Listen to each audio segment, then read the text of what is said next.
Any moment. Here we go. We are live. We're live. Okay. Welcome, everybody. This is our little soiree. You know who you are. You know who we are. Welcome once again. This is show number 84, and it appears that my computer video camera is as blurry as can be. So I'm going to go ahead and mute my camera.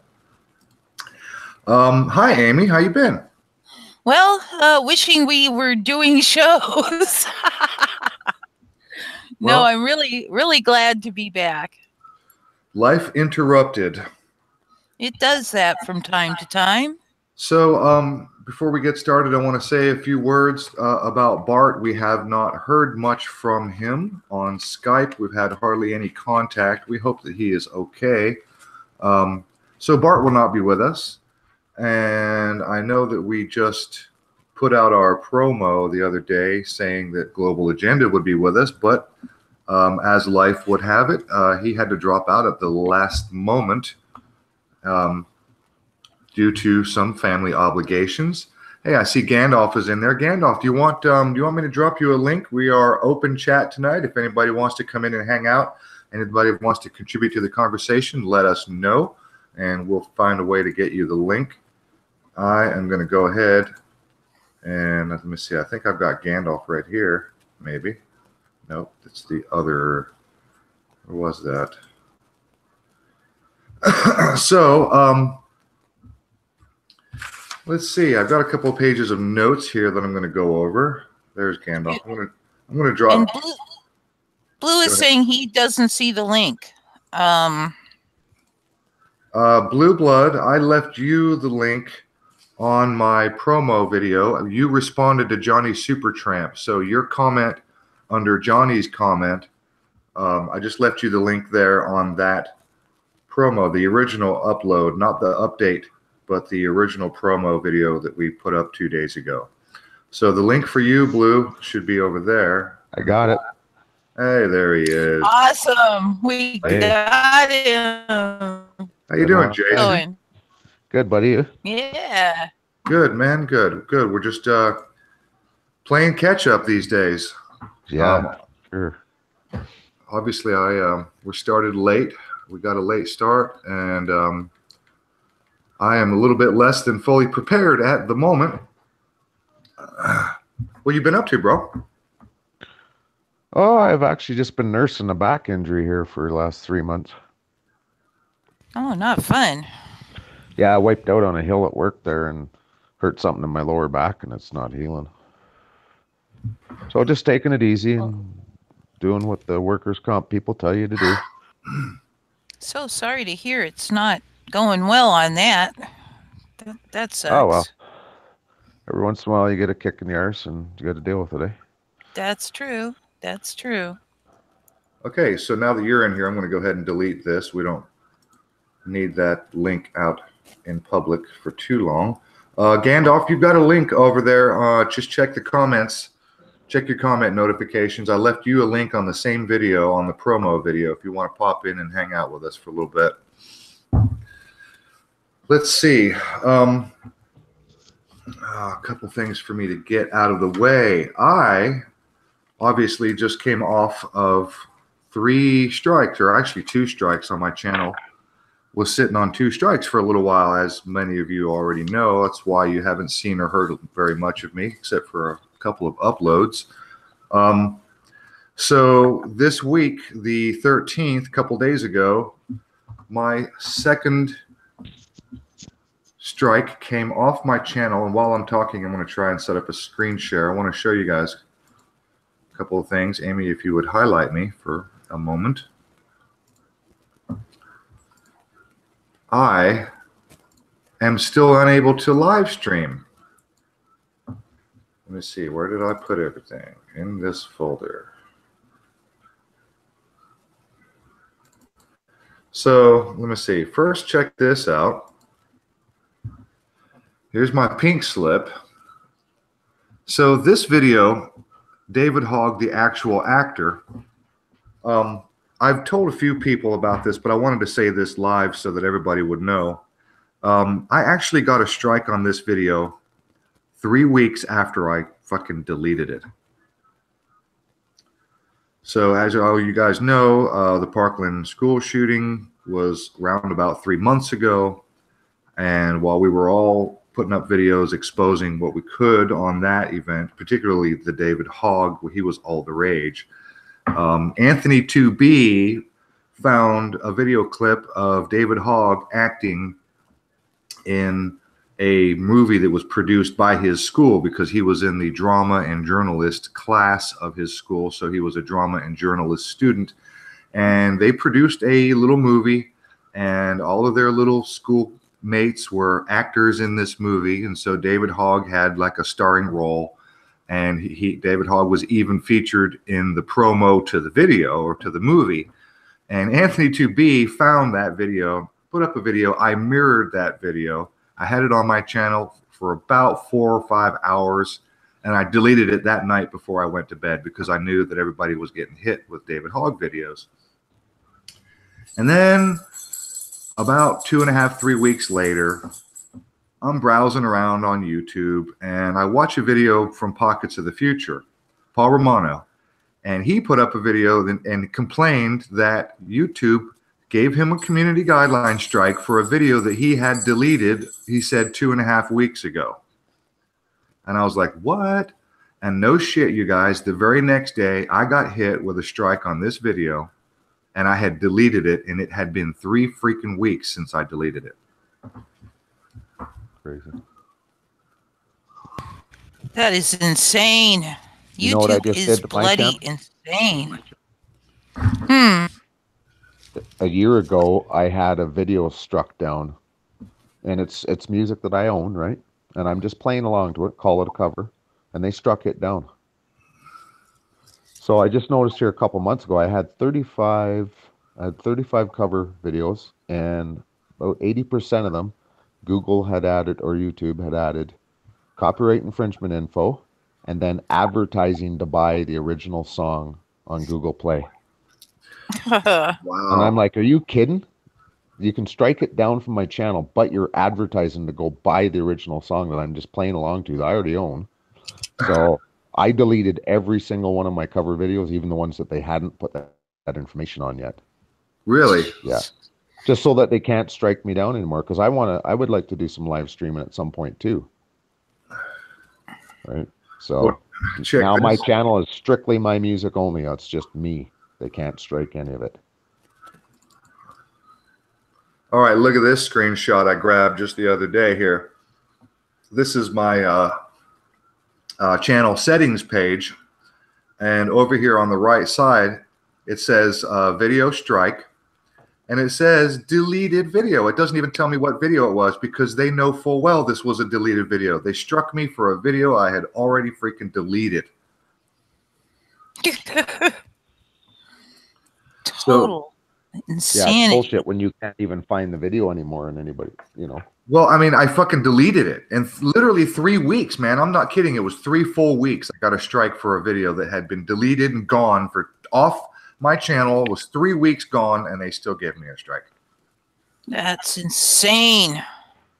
That is so fucked up. If they could go and retroactively strike your videos, you know, if you read through their guidelines, it says, no, if you're not sure, don't upload it. Well, what if I upload it and then I change my mind and I go, that's not appropriate, I'll take it down. No, that's not good enough. You're still going to get a strike. Yeah, we have to ask for permission first. But then why did they process it and let it go through if they're going to have a problem with it later?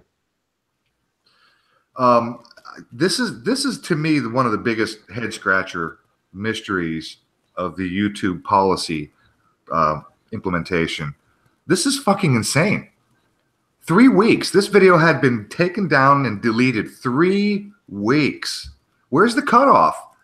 What if they decide to give me a strike for a video I posted last year that has been deleted for a year? Where's the cutoff?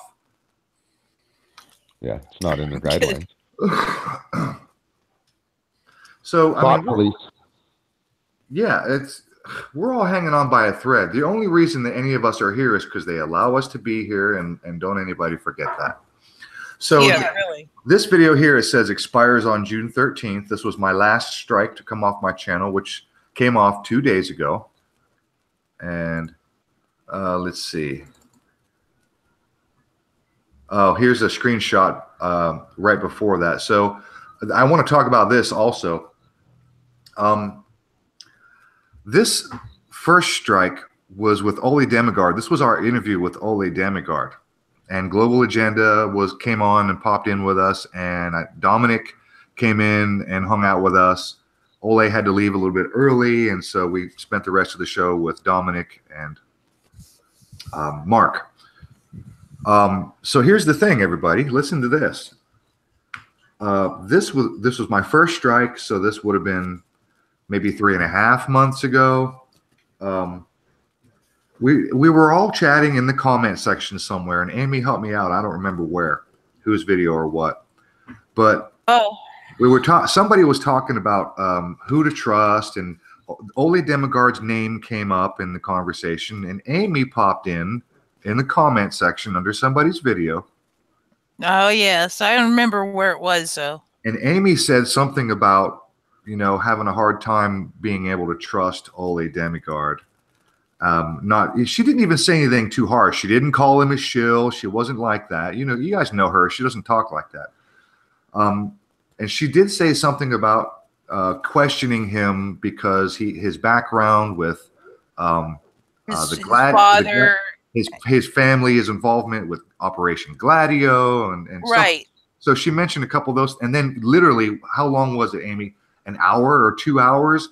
Ole Demigard fucking shows up in the comment section and replies to you, and he says, "What? You guys are questioning me now?" Yep. It was like immediate. And so that happened, and no shit, you guys, 3 hours later, 3 fucking hours later, I got a strike for this video, our Ole Demigard interview, Vegas and Beyond. Within 3 hours of Amy and Ole having it out in the comment section, 3 hours later, I get a strike on this video. Now, what do you say to that? Not hard to tell who did that. I wouldn't say that we had it out. We Yeah, did come to an amenable arrangement or whatever at the end. You know, I just said, "Hey, I don't trust anybody." Period. Yeah, well, I question everyone. He said, "Fair enough," and we went on from there. Oh, you did continue talking to him, and I didn't know that. Yeah, a little bit, just a little bit. There were a couple of back and forths, and that was it. I wish I could remember where it was. I really do. Well, I found it surprising that, first of all, that Ole, being who he is, I was surprised at how quickly he responded to you in the comments. That to me was a little bit of a, you know, eyebrow raising moment. I was like, really? You're over here and you're reading these comments and it already that quick? And it's like, what are you doing, Ole? Do you spend all day on YouTube like the rest of us? I mean, I thought you were like, okay, anyway. So that was surprising. And then literally, no kidding, I'm not even making this shit up, man. 3 hours later, bang, I got a strike for that video. So what am I to make of that? Yeah, that is on weird. The wall on who's got the power and who don't, right? So here's my other screen share. Check this out. Oh, okay. Yeah, it was, let's see, video removed for inappropriate content, the Vegas and Beyond with Ole Demigard. When I was on this page on my channel, I tried to download the report. I tried to click edit, tried to click analytics. None of these buttons worked. And what was, let me see, I had another screen share I wanted to show in relation. No appeal. Oh, that was this one here. The David Hogg video where they struck me after 3 weeks. You see on the first one, on strike number 1, it says appeal this decision.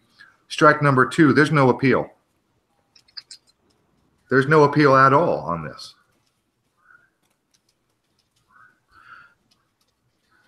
And then I've got, where did it go now?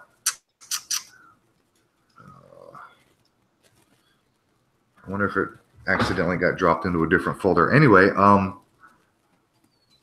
got a screenshot of my other YouTube settings page where it shows that all the strikes are gone off my channel, and yet at the my live stream ability is still disabled, and I can't figure out why on that one. I wonder where it went. Don't think. Let me just make sure it didn't go into this folder.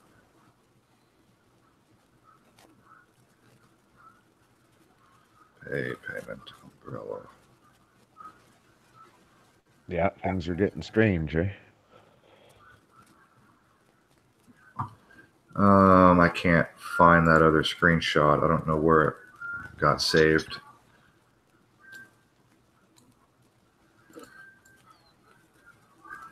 So Blue, you took down all of your jam videos, all of your cover, all your cover songs. Here it is. I found it. Anything that I'd done a cover to, I took them all down. There was only about 7 or 8 left that didn't have that copyright info added to them. And I'm like, some of them are, you can't even barely make out the band, and because like I'm just recording it with a phone, right? So they're not professional or anything. But yeah, they somehow picked out the song perfectly and put the copyright info on it. I mean, that's just me playing along to it in my room. Right? Well, I will tell you this: when you're doing your cover songs, you do a pretty good job as far as your sound and your tone of your guitar matches the music, and you do a good job keeping up with the songs. So I would imagine it's not hard for their algorithm to pick out the song, but if they give you a copyright notice, the yellow flag, that's not a strike. That doesn't hurt your channel. They're just telling you that we detected copyright material. Yeah, I know, and I agree with that. But the reason why I took them down, I said, no way are you going to advertise to sell that song on my channel. Yeah. So I said, I'm not going to give you the chance to put it on the rest of the videos. I took them all down. Screw them. So check this out. Here's my screenshot of my settings page. And as you can see, copyright is green. My community guideline status is all green and good to go. But look, my live streaming is disabled. Weird. That is very weird. And I checked it, this afternoon, and it's still disabled. So the strike came off 2 days ago, and my live stream is still disabled. So I don't know what kind of fucking rules YouTube is playing by. They got their own. Yeah, they sure do.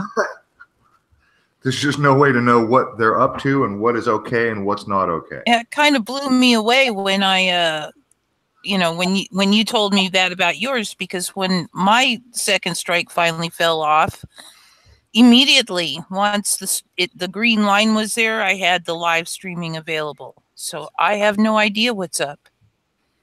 I just know that I expect no unethical behavior towards me. Period. So, let's see. A lot of things have happened, obviously, lately since we have been gone, you guys. Yep.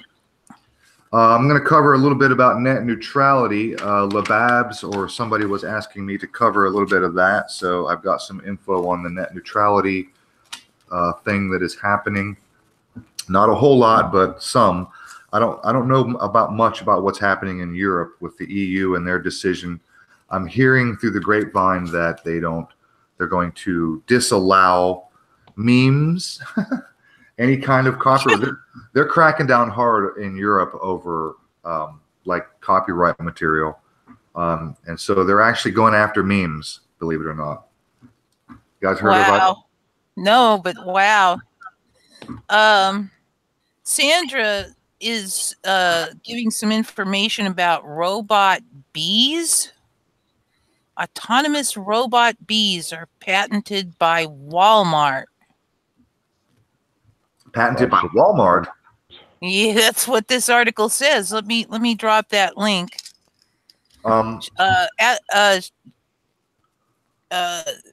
Sandra already dropped the link in the chat, but I'll drop it over here in our doo-hoppy thingy. Yeah, we'll cover that in a moment. Since I've already got the screen share, let's cover this real quick. Okay. You guys know what's going on in Tucson, right? Actually, to be very honest, I heard about it and thought, oh, another psyop, whatever. So, no, I really don't. I didn't even look into it because I knew what I'd find. Jason, you know what's going on in Tucson? Oh, I've seen so many videos this week. I can't remember what one it is. Yeah, really? There's so many. All Rookerike. Yeah. Oh, Rookerike. Yes. This Was guy, it about North Korea? Yeah. this guy, Sawman Sawyer. Oh yeah. Yes. The veterans on patrol. There's like two different organizations, two different veteran organizations, and they kind of got connected, and then this guy Sawyer decided to distance himself from the other group. And I can't, Veterans for Children, Veterans Rescuing Children, or something like that was the other group name. Canada 3 was like Johnny on the spot, man. He called this out and has been calling them out daily ever since. There's two things I want to show you. I'll tell you what, let me just go ahead and open up this article. This is the one where the child's skull was found by the border or something, right? Border Patrol? Yes. Right. Yeah. Oh, yeah. I heard something about that. Sounds stinky. Yes. Yes. This was just such a giant pile of shit. Yeah. And China 3 has been doing a great job calling these guys out from the minute go. Yeah, and there's a bunch of channels pushing it as a real thing. Yes. All right, my computer is running slow because we're running on the live stream and everything. I've got too much going on. Okay, so check this out. This is from Big League Politics, okay? Not exactly what you'd call mainstream media. And this seems to be the only people really covering this that I know of. And as soon as I can get this fucking, get out of here, vote now. How about no? It's not even going to give me the opportunity to get rid of that. Really? You're going to stay there the whole time? Updated child skull found at look at how it reads. I have to be careful. Let me scroll down so you can see this. Come on. Vote now. What is that vote now thing? How annoying. I know. It won't even give me a little X to make it go away. Maybe that's what this X. Thank you. Okay. Child's skull found at alleged sex trafficking bunker area in Tucson. No, not found at the alleged trafficking area. It was found 20 fucking miles away.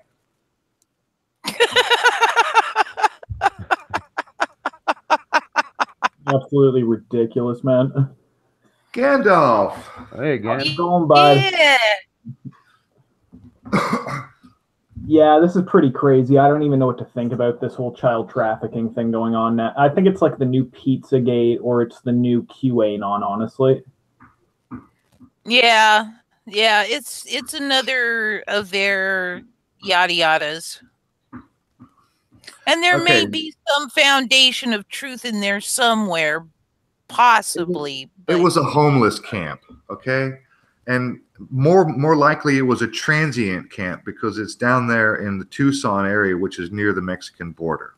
This is where illegals cross over and they have to make their way up into America. And there are all kind of stopping points, and they know where the stopping points are. They tell each other, it's like, yeah, we stopped here, we went over there. So this was at the abandoned concrete factory, the CMEX site. It says here, Lewis Arthur and veterans on patrol have just located a child's skull in Tucson near the site. How about 20 miles? Near the site of the underground bunker found last week, which contains items associated with child sex trafficking. All right, stop right there. Items associated with child sex trafficking. Like what items? Yeah, really? A teddy bear? Yeah, they found a child's toy. Oh my God, children were here. That must mean they're trafficking them. Yeah, what items associated? It's like, you know, if the cops wanted to come in and break into my house right now, they could nail me for anything they wanted. They could say items associated with terrorist bomb material. Yeah, they because could. They found bleach under my counter and you know, some other chemical in my basement says, oh, if you mix these two, you have an explosive. You know what I mean? Yeah. Everybody has these items, and they could nab you and pin anything they want on you. So when they say shit like contains items associated with child sex trafficking, and of course, there's no mention of any of the items. Could be anything. No. Well, isn't there a rape tree or something like that there? Yes, and I'm going to get to that rape tree. After waiting over 2 hours for law enforcement to show up, 5 sheriff cars arrived on the scene and said they were given the wrong coordinates and had tried to return Lewis Arthur's phone call, but was not able to reach him. Let's see. Weren't you out there with 5 or 6 of your buddies, and you're going to tell me that not one of you guys? And by the way, what do you mean coordinates? Didn't you give them the address? You say, hey, we're at the CMEX plant. Yeah, really. On 8, whatever, road on Highway 95 or whatever. What do you mean coordinates? That's military talk. It says a map posted to the veterans page, and yeah, they're veterans, so it could be military talk. A map posted to the veterans page shows that the skull was found up the road on the side of the highway from what they claim is the site of the bunker that they previously found, which some reports say was demolished by black vans. Okay, I haven't even heard anything about any black vans. Oh, this is getting sillier by any and estimate, sillier. the skull was found well within the borders of what constitutes the suspected child trafficking area.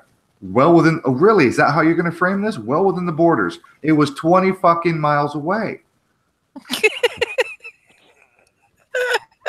We'll continue to provide updates, blah, blah, blah. Quote, Border Patrol, here's what the guy said. Arthur, this guy, Lewis Arthur, he said, quote, Border Patrol doesn't want to touch this body.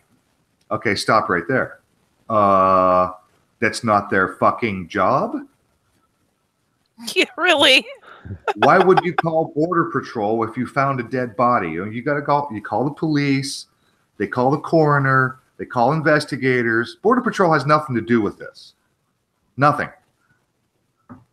So Arthur stated during a live feed while awaiting for law enforcement to arrive, quote, yes, we do have a child's body found, and there are other bones scattered out in this area. Quote, you can see where it's decomposing. You can smell the death on it. Right. Right. That's right. such an emotional That skull line. is like 100 years old. Now look at these two pictures. Pretty... One picture on top. See this? The skull is standing upright. Now look at this picture right there with the shoe, with the boot. Does anybody see a problem here? Yep. Yeah. Be different sizes. Does anybody see a problem with these two pictures of the skull? Several problems. What? Come on, bring it up. Bring it out. Say it. Oh. I mean, just going by the size of my boot, that skull looks like the size of a grapefruit, which would be smaller than a child's skull. And the other skull, gee, that thing looks like it's from a man from 100 years ago. Yeah, I agree. Okay. Look at the teeth. Look at the teeth on it. The teeth are huge. Actually, there are no teeth. That was the first thing I spotted. On the top skull, that there are no teeth. Oh.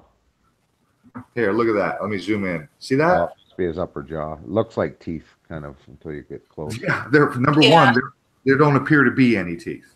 Mm-hmm. Okay. Now, what's wrong with this picture, guys? Come on. Well, a little hard. Look at this picture and look at the other picture. Well, I'm looking at it and thinking it could be the same skull if it was turned on its side, not the side that seems to have all the death oozing off of it. The other side, it could be turned over on that other side that looks rather bleached out without too much of that. Come on, put your thinking caps on, you guys. Who wears boots with their pant legs up like that? Who cares? Now, how do we even know this isn't like a skull from an Indian tribe or something like that? No, Right. we have no clues. That's right. We have no idea.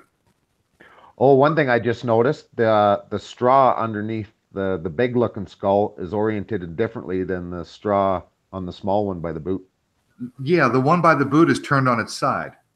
Yeah, and look at the straw Now, in front of it is pointed away from the boot, as where the other picture there's straw right underneath it, and the other picture doesn't have any straw underneath. Right, keep going. You're on the right track, Blue. It's hard for me to see it though. I'm looking at a. You're on the right track. What's wrong with this picture, guys? Well, like I said, many things. I'm starting to pick them out, Well, but it's hard for me to see. Two words. You can sum it up in 2 words, and it's a legal term. That's the only clue I'm going to give you. Misdirection? 2 words, legal term. Come on, Gandalf, help us out. Tampered evidence. Thank you. Ah, okay. I can see, yeah, because it looks like maybe the skull had sat up behind where he's tampered standing, evidence. and it's rolled downhill. Yep. Yes, this is tampering with evidence. Thank you. Well, the guy's kicking around the skull, trying to get different camera angles. So that I don't care. He's not a fucking investigator. Yeah, he thinks he's CSI or something like that. This is called tampering with evidence. The police are going to want to know exactly where that skull was, what direction it was facing, what was it sitting on top of, exactly where did you find it, what position, what orientation. That's what an investigator wants to know. And now they don't know because of this guy's kicking the fucking skull around like a soccer ball. The tooth community. Yeah, Laz said that. Miguel's garden and bonsai, I should say. This is a bunch of skullduggery. Skullduggery. Skull unduggery. So Arthur told his crew to continue calling 911. Quote, get the sheriff's department or someone that's going to come and take over the scene. We have a spot that we need to get to fast that we believe is tied to this, and we don't trust them at all at this point. Stop right there. I already see 3 things wrong with that statement. 2 things at least. Number 1, get the sheriff's department, and we don't trust them at all. Yeah, really. Get the sheriff's department to take over the scene. You know those guys we don't trust? Get them out here quick. Reminds me of the movies when the CIA shows up, and then the FBI shows up, and then the sheriffs show up, and nobody can decide whose scene it is. So it's like Super Troopers where they argue over the body. Yeah. So the next sentence right here, it says, we have to get to the next spot fast that we believe is tied to this. What's wrong with that statement? Send some more. You might ask. Simple. I mean, I guess I'm trying to bring weren't they trying to get people to come down there and join them? Yes, they were. Oh my god. Yes, they did. It's like they did put out an appeal for people to come down there and citizen investigate and whatever. So what's wrong with this next statement here, guys? We have a spot we need to get to fast that we believe is tied to this. Well, what's more important than the kid's skull that they apparently found? What are they going to find at this other scene? Well, I'm not sure. Actually, that statement may have been made in relation to the campsite before they found the skull. Okay, so this particular statement may or may not have been made before or after they found the skull. But to me, that's irrelevant. What's wrong with this statement? Yeah. We have a spot that we need to get to fast. Who the fuck are these guys? Yeah, this is bizarre. Yeah. Man. It's like, what do you mean you have a spot you need to get to fast? Why? First of all, why do you not have your friends? You got 4 or 5 or 6 of your ex-military buddies. You guys are all ex-SEALs or whatever. Why didn't you split the group up? Why don't you get somebody over there now? Second of all, why don't you tell the fucking authorities about this other super hot spot you got? Who the fuck are you? Why do you have to be Johnny on the spot before any police or investigators get there? Yeah, it totally makes no sense whatsoever. And if you know of another spot and you're not telling the authorities, now there's another phrase, my friends. It's another legal term. It's called withholding evidence.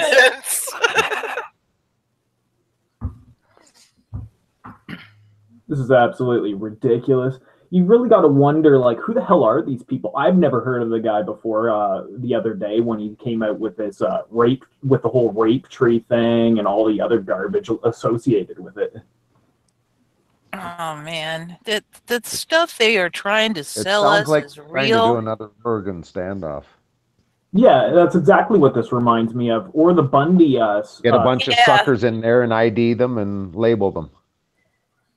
Yeah, aren't these guys like secretly? They're like clandestine, like hiding from the border patrol right now somewhere in the desert. Probably. I don't know.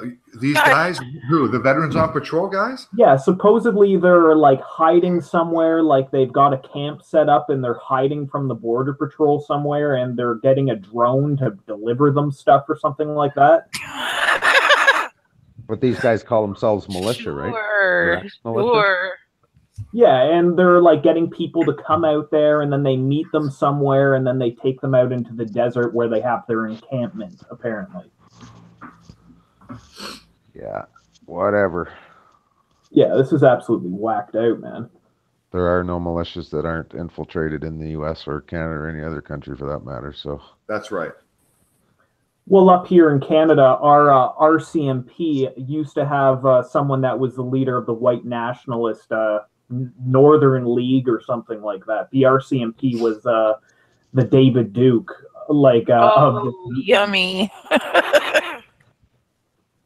check this out. I was standing in my backyard the other night helping my neighbor fix his generator, and we noticed this gold Chevy Suburban drive through our alley for some reason, and the guy was wearing that gray SWAT camo special unit gear. And we're like, what is he doing here in our alley?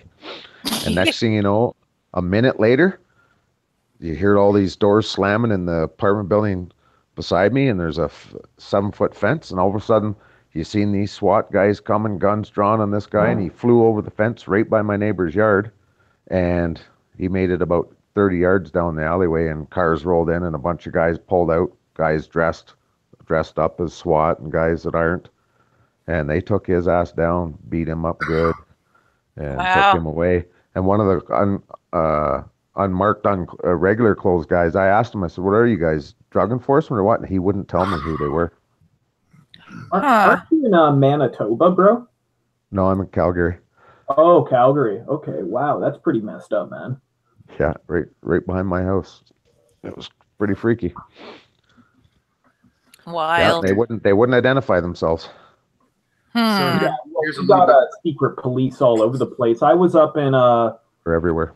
do you know where Bracebridge is? You betcha. Been there many times.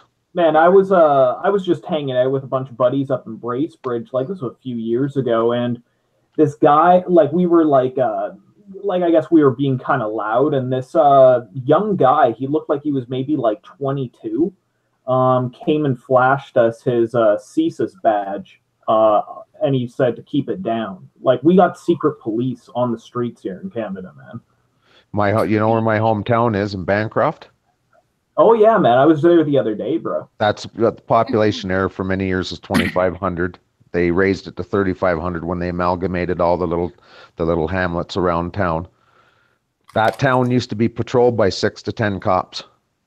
Now they put a training center there. The Ontario government forced a training center into that town. There's now 60 cops in my hometown.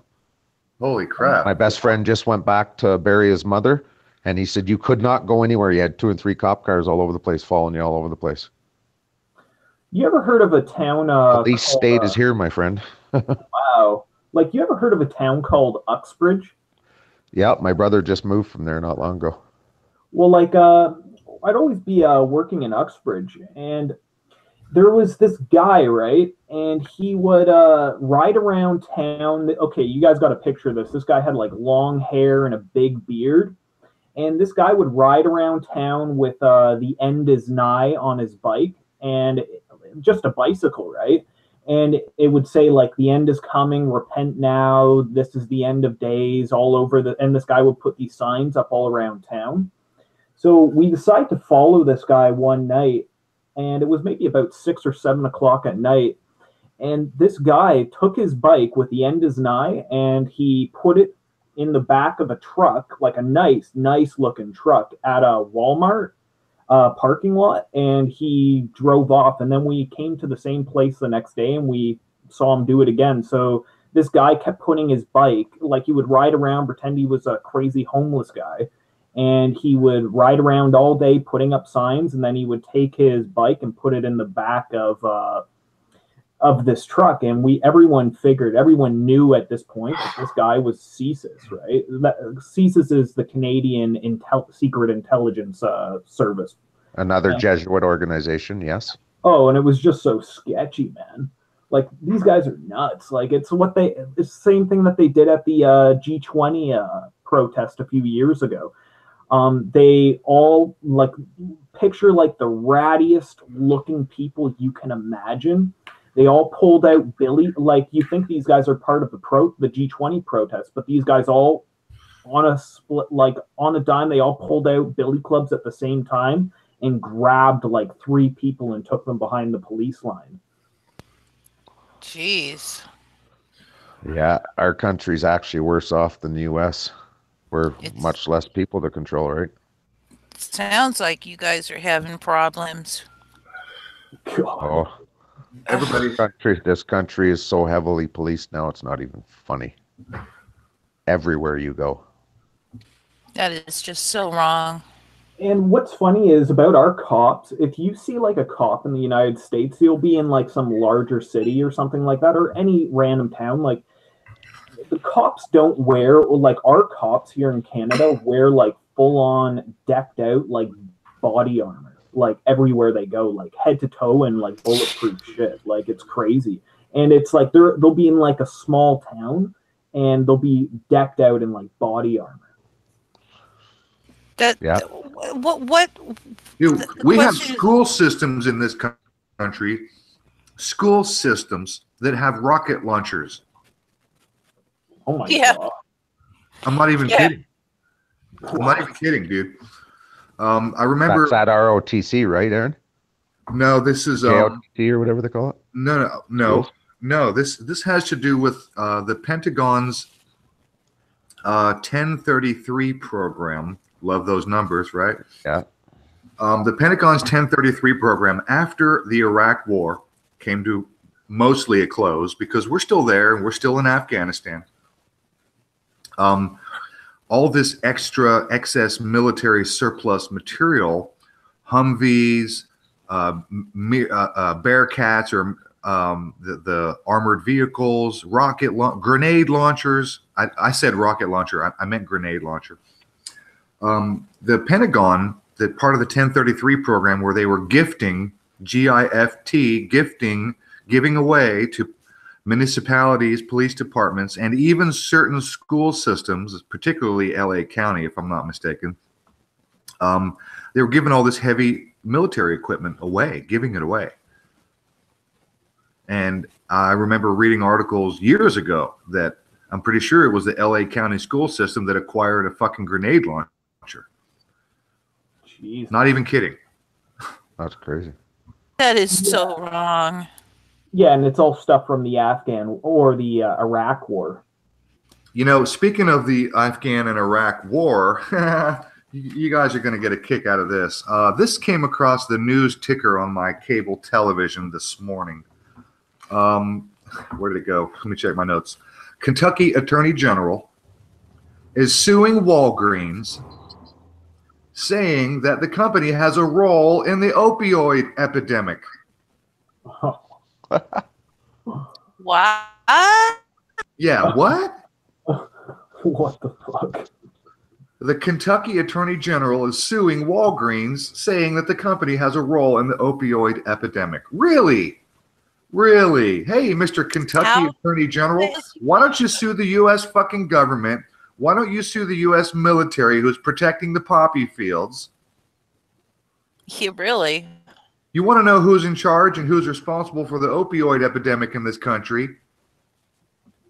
Go back in time and look at the the heroin and opioid epidemic that we had before the Iraq or Afghanistan war, and look at what we have after the Afghanistan war. And then look at the pictures of the U.S. soldiers protecting the poppy fields. You want to go after somebody, go after those people. Well, Speaking yeah, the Taliban eradicated all opium production out of Afghanistan. And not all of it. then when the United States came in, they reinstituted all the growing operations that were just canceled by the Taliban.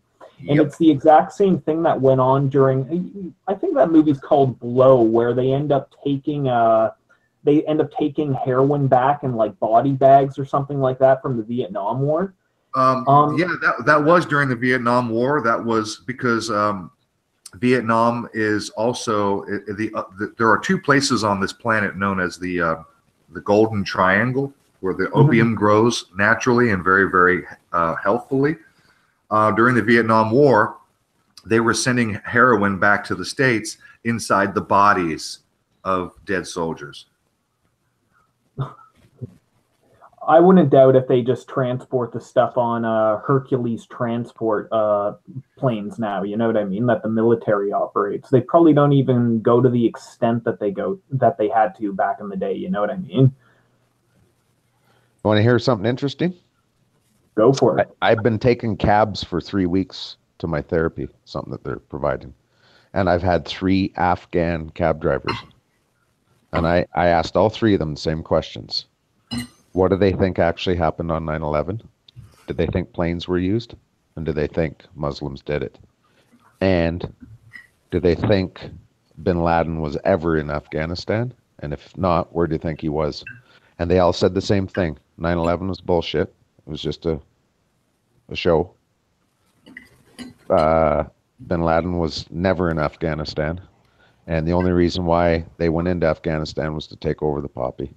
And they know that there was no planes used on 9/11, although it showed us on TV that there were. Yes.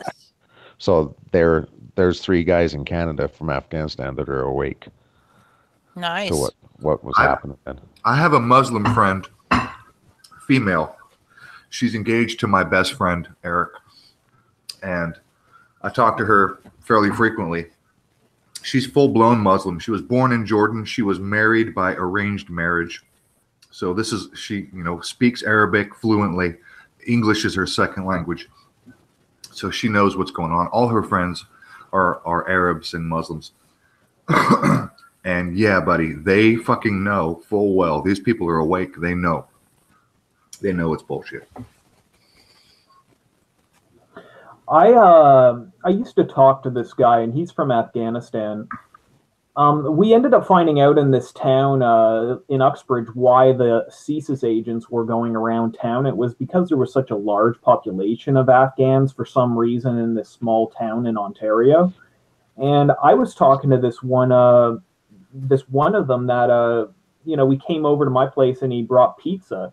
And so I was smoking weed with the guy, and he told me, he just said, you know how we're sitting this close together? He's like, back in the 80s, I sat as far away as you are from me to Osama bin Laden.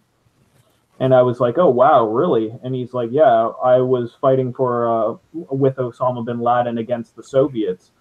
And I'm like, okay. Like, so what do you think about what's going on? And he's just like, what they're planning on doing is they're planning on, after they're done with Afghanistan, they're going to go into Iraq. And he said, look on a map and you'll see what countries in between Iraq and Afghanistan. And he's like, they want to take out Iran. That's their main target. And he told, this was like in 2002 or something like that. I'm not even sure, but it was like right after 9/11. So yeah. Afghans are pretty woke to what's going on. Yeah, I had heard that they were working on Iran for a long time. I mean, I heard that long ago that was their final target. Well, we know from General Wesley Clark's own statements what their plans were. And yeah, the Muslim world, they are not a bunch of dumb dirt farmers. These people are pretty woke. Yes, they are.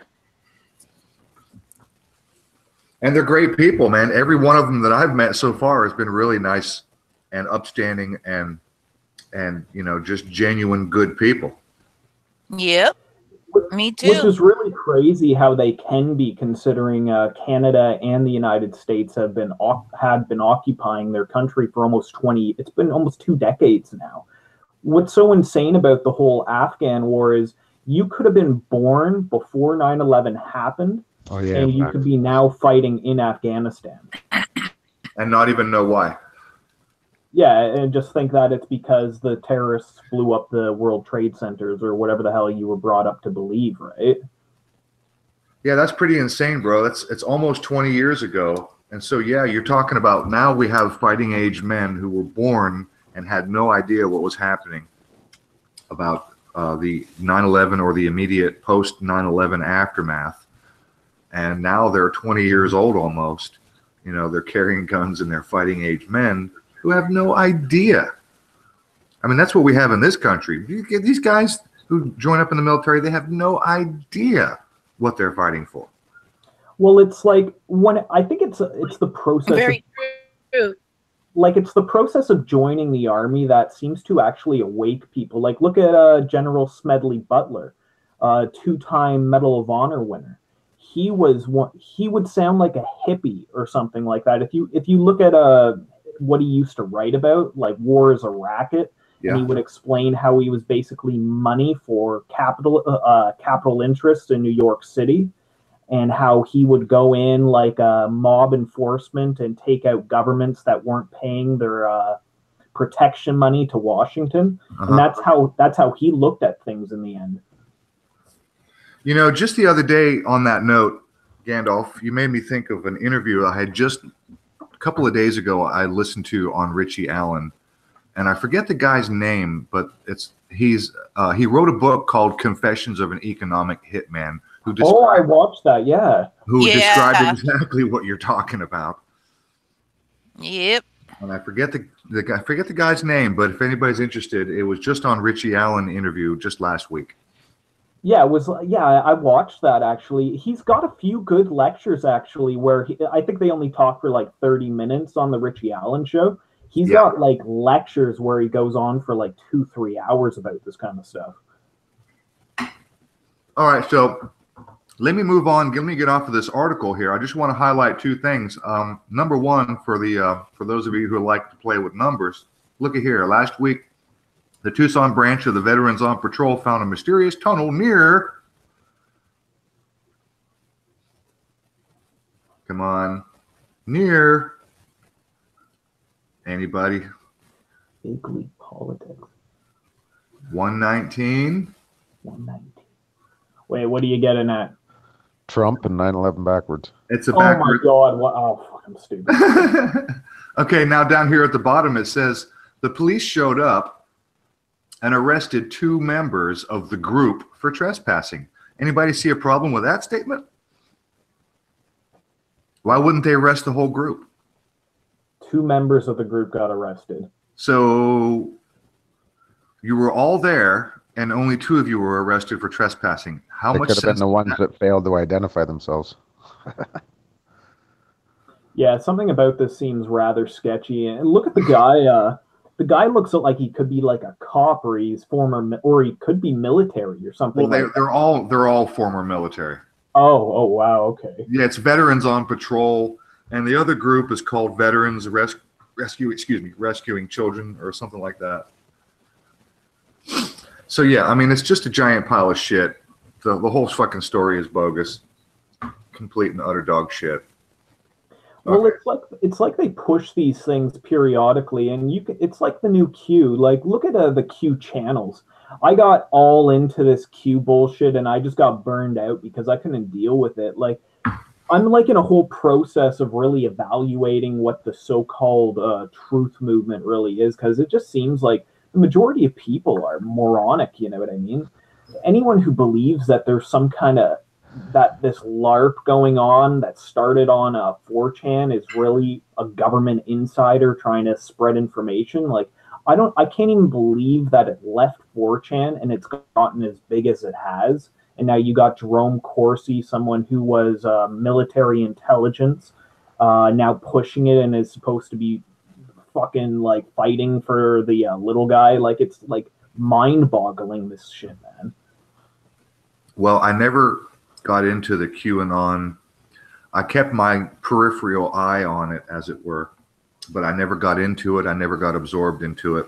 I just sort of sat as a spectator and watched that whole thing unfold.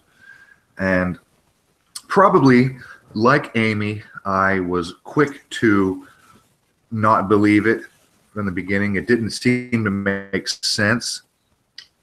And to be honest, it was all happening at a time, now this is months ago, when I was personally going through a little bit of a difficult time with this, our little truth movement, our community. Just like you said, you know, you're having a whole reevaluation period. So I can see, you know, you're doing the same thing. This huge wave of disappointment came over me months ago. And it was right about the time that I had strikes on my channel. And that's when I told Amy, we need to take a break. I need to step back. And it was also, for me, it was springtime. And as a contractor, my work was picking up. And so I was like, you know what? I need a fucking break. So I was just so disappointed in so many channels that were promoting so much nonsense. And I should have listened to Conchi, man. I should have listened to Dominic. You guys know, conscientious objector. I should have listened to him, man. This guy, he's been around longer than me. He's more cynical than I am. He was telling me months and months before I was having my problems. He's like China 3, man. He just sees the things that we all miss, you know, and he's like, no, this is no, you know. I don't know how many times I chatted with him on Skype, and I was like, damn, dude, I thought I was cynical. And there's just, you know, it fucking piled up on me. So many of the people that I trusted turned out to be one of two things. And here's the kicker. You'll never know, right? You'll never know who's on the payroll or who's just a plain old dumbass. True. And we'll never fucking know the difference. We'll never know who's on the payroll. Like, you know, we all know about Sidethorn, and we know about the 153 News, which, by the way, was on my notes. I want to bring this subject. Yes. Please do. I've been wanting to get into that myself. Well, let's get into it. well, Ruth, but keep going with what you were saying, man. Yeah. You know, I was thinking of actually titling the show tonight, The End of the Division, or Division, Divide and Conquer, Destroyed, or something like that. Because the division that I'm seeing among our own truth-seeking community people, I'm as awoke as I am, I'm still amazed at how many more times they can divide us into more and more subgroups. Yes. It still amazes me that we can continue to be divided. Look, you guys remember when Flat Earth splashed on the scene about 5 years ago? Yep.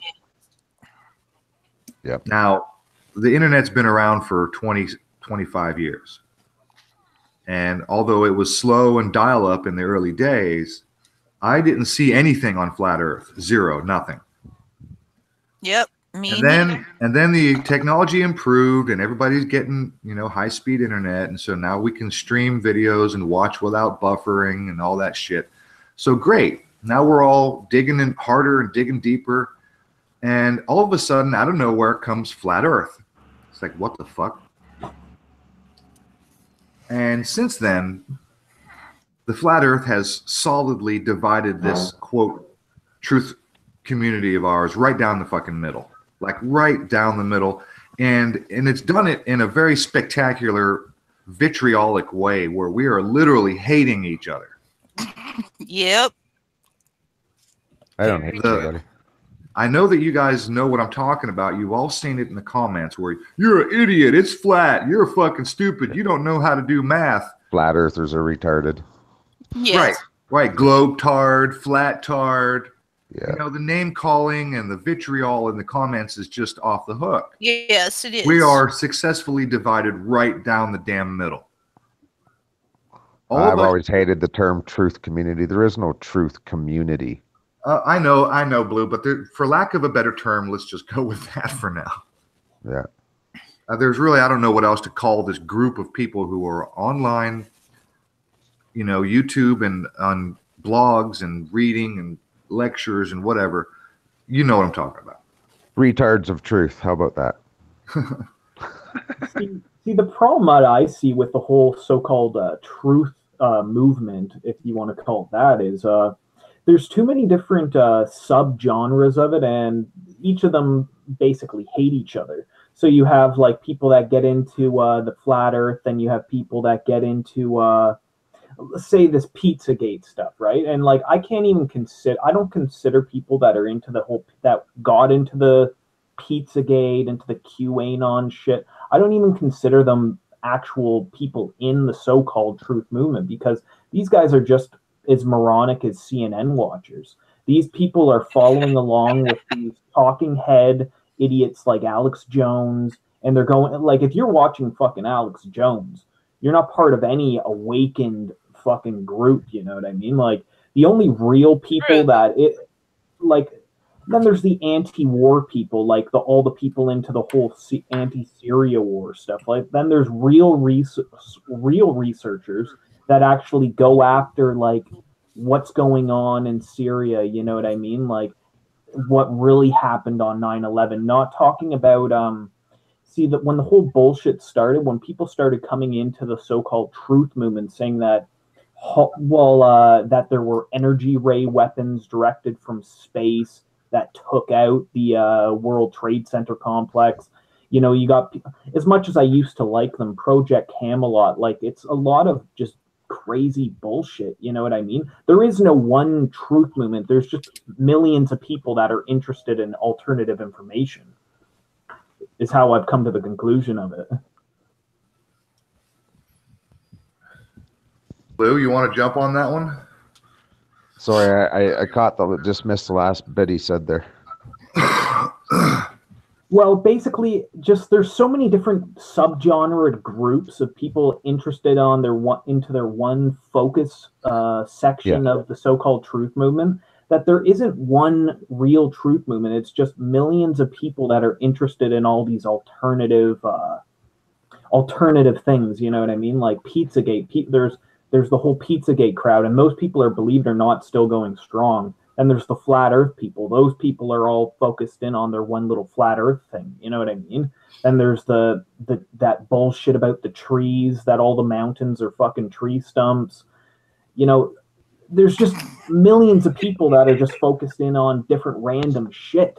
And there is no real truth movement. It's just discombobulated fucking chaos, you know? Well, and then you've got it broken up into religious segments too. You got all the Christian truthers, and they're all calling each other out, and then there's people that just concentrate on Jews and Jesuits. See, I'm glad you brought that up, Blue. But that's part of the problem that I've been having lately, is the Christian side of the truth movement. The most attacking I've ever seen is on that part of it. The most what? Attacks is from them amongst each other. Oh, did you know? Here's a fun fact. Did you know that there are 38,000 denominations of Christianity? Crazy, right? Yeah. We could all make up our own, really. Yeah. Now, let that sink in for a second. 38,000 denominations of Christianity. They can't even agree among themselves. God. As to how to interpret the Bible. Oh, but it's been like that since they don't know how to. Well, hang on. There's actually a website that has documented something like 450 solid contradictions in the Bible. Oh, the Bible's so ridiculous. Some people have calculated it out to over 60,000.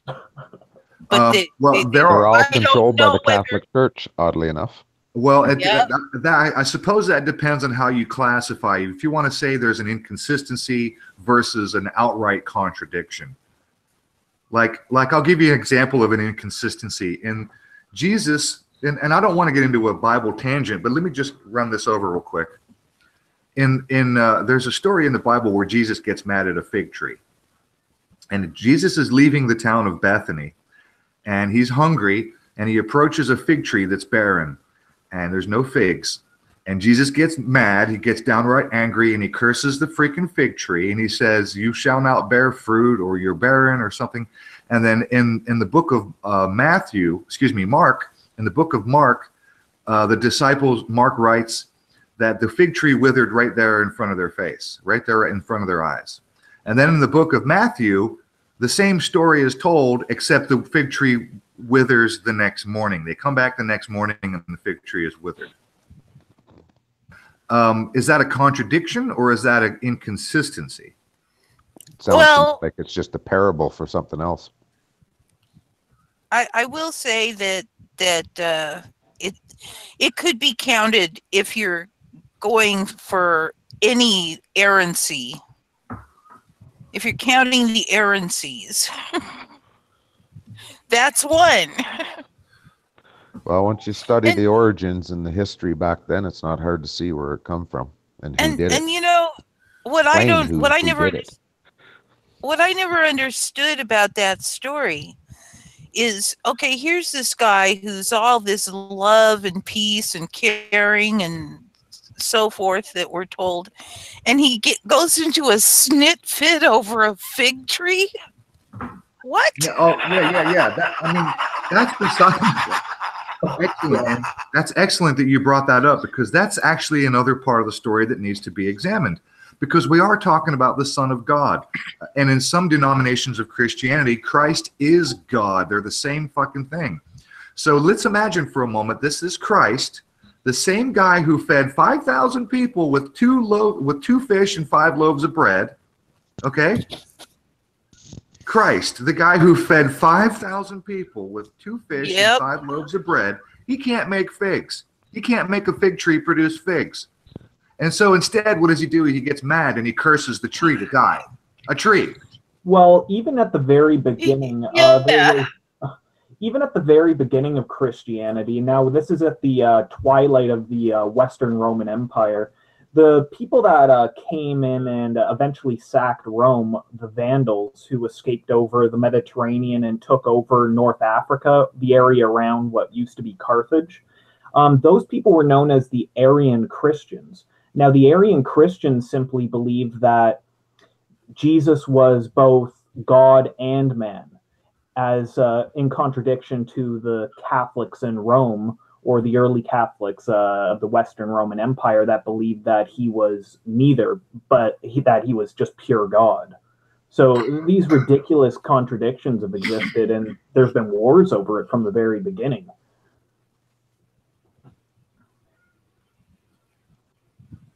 Well, Laz just mentioned in the chat that the stories in the Bible are metaphorical, not to be exact.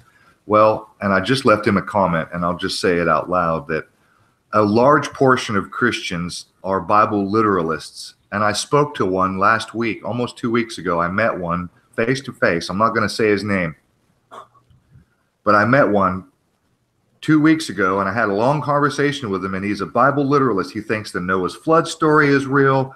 The Exodus is real. These things are not real. In fact, if you do a tiny bit of scratching the surface and a little bit of research into religiosity and the historicity of the Exodus story, for example, just the Exodus story, you know, where Moses goes and frees the slaves, right?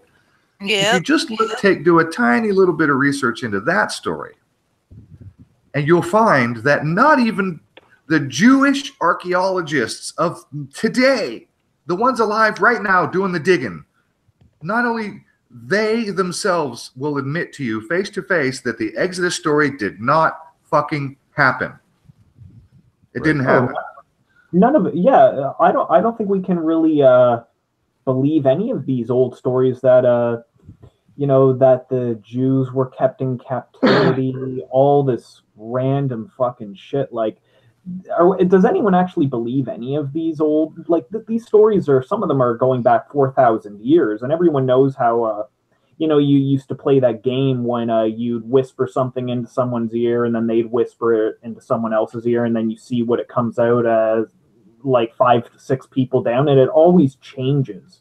So who knows what the original story, who knows what it's even based off of.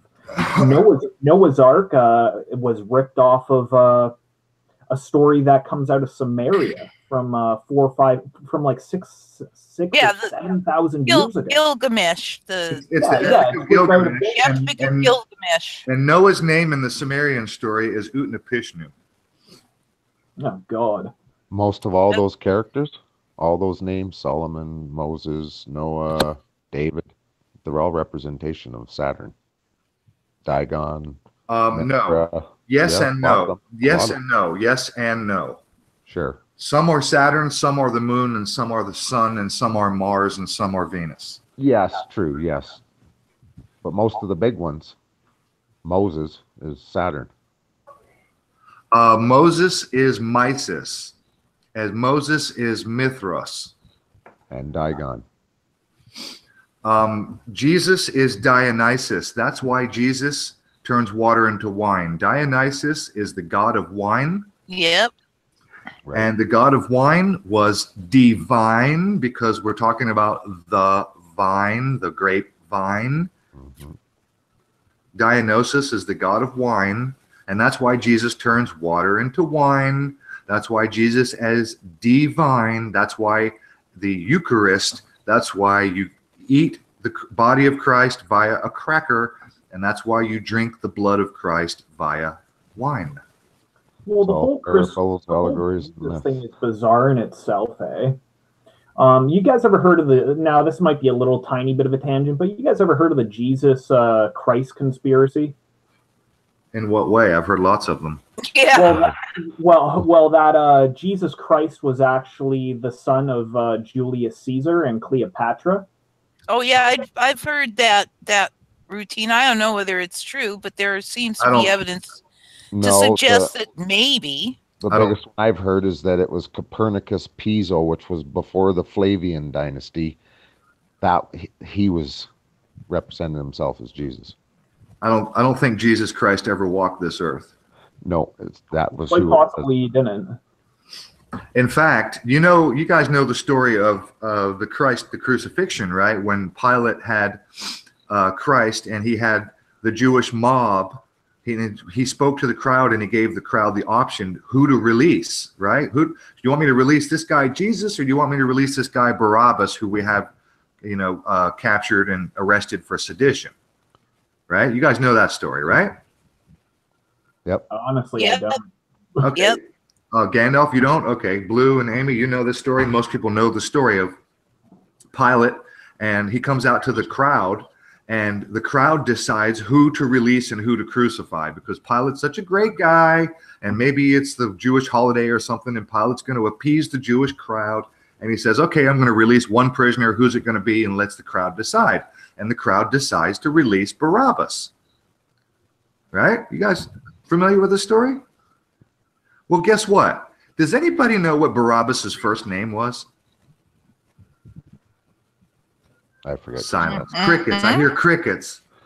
Anybody know who's Barabbas's first name? Guess what? You ready? Hold on to your hats. You ready? Barabbas's first name was Jesus. Jesus? Yeah. What the hell? No. Guys, I am not kidding you. I don't And know. Pilate could have been I one of, Pilate never could have been heard one of he the had a Flavians. first name. So here's the story. You guys, I assume everybody has heard of the term Then I was scapegoat. right. That's what I said. Jesus? Huh. You guys heard of the phrase or the term scapegoat? Everybody has heard scapegoat. Oh yeah, I've heard of that. Do you know where that comes from?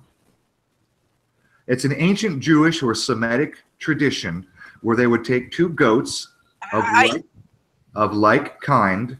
In other words, they tried to get two goats that looked the same, roughly the same age, and and both in good health. Yard. Yep. And then every single year they would do, this is a yearly tradition, they would take the sins of Jerusalem and place them onto one goat, and then they would send that goat out into the wilderness to either die of starvation, or sometimes they would drive it off of a cliff to die. And that was to atone for the sins of the Israelites. So they would place their sins of the whole group onto one goat, and they would allow it to escape. That's where we get the word scapegoat. and they would drive it out into the desert or over a cliff to die. And part of this tradition was that the two goats, one that they keep for slaughter and one that they allow to go out and die in the wilderness, carrying their sins, the two goats are supposed to be very much alike, as much as possible. So in the story of Jesus and Pilate, we have two Jesuses. We have two goats. One is sacrificed and one is not. This is the scapegoat. Right. Now, when it comes to Jesus, the concept of sacrificing a human versus sacrificing a goat is that the atonement of the blood is much more pure, has much more power, and therefore they don't have to do it every year. Somebody came up with the bright idea, oh, you know, this is a pain in the ass to, you know, put our sins on the goat and have this ritual every year. So what we need is something stronger, more powerful, something that'll atone for our sins forever. Yep. I can see it. Honestly, I've always found everything about Christianity to be rather repulsive. Like, I used to go to a church, and it was just a really weird experience, like really bad experience, I guess you could say. You know, I met this guy, like, and I still know him. He's still alive, and you know, what he would tell me about, there was this prison, right, for young boys. And they actually made a movie about it here. The CBC did, which is our Canadian Broadcasting Corporation. They made a movie about this school for boys. And so he was kind of like a troubled kid. His parents like abandoned him when he was really young. And he would tell me some of the most vile, repulsive, fucked up shit about this place. Basically, if you didn't, this is going to be pretty fucked up, you guys, but if you didn't suck the priest's dick, they would bash your teeth out. Ew. He lost most of his teeth because he was mouthy and refused to do it. Jeez. So the priest basically would sexually abuse the young boys. And if you were really mouthy and you really pissed off the clergy there, the priests, they would simply, you would see them take the kid outside and they'd walk the kid into the forest, and the two priests would come back and they would never see the kid again. So, like, I've just always had a weird thing with anything regarding Christianity. I could, given that, I could see why you might wind up in that perspective. Yes. Yeah.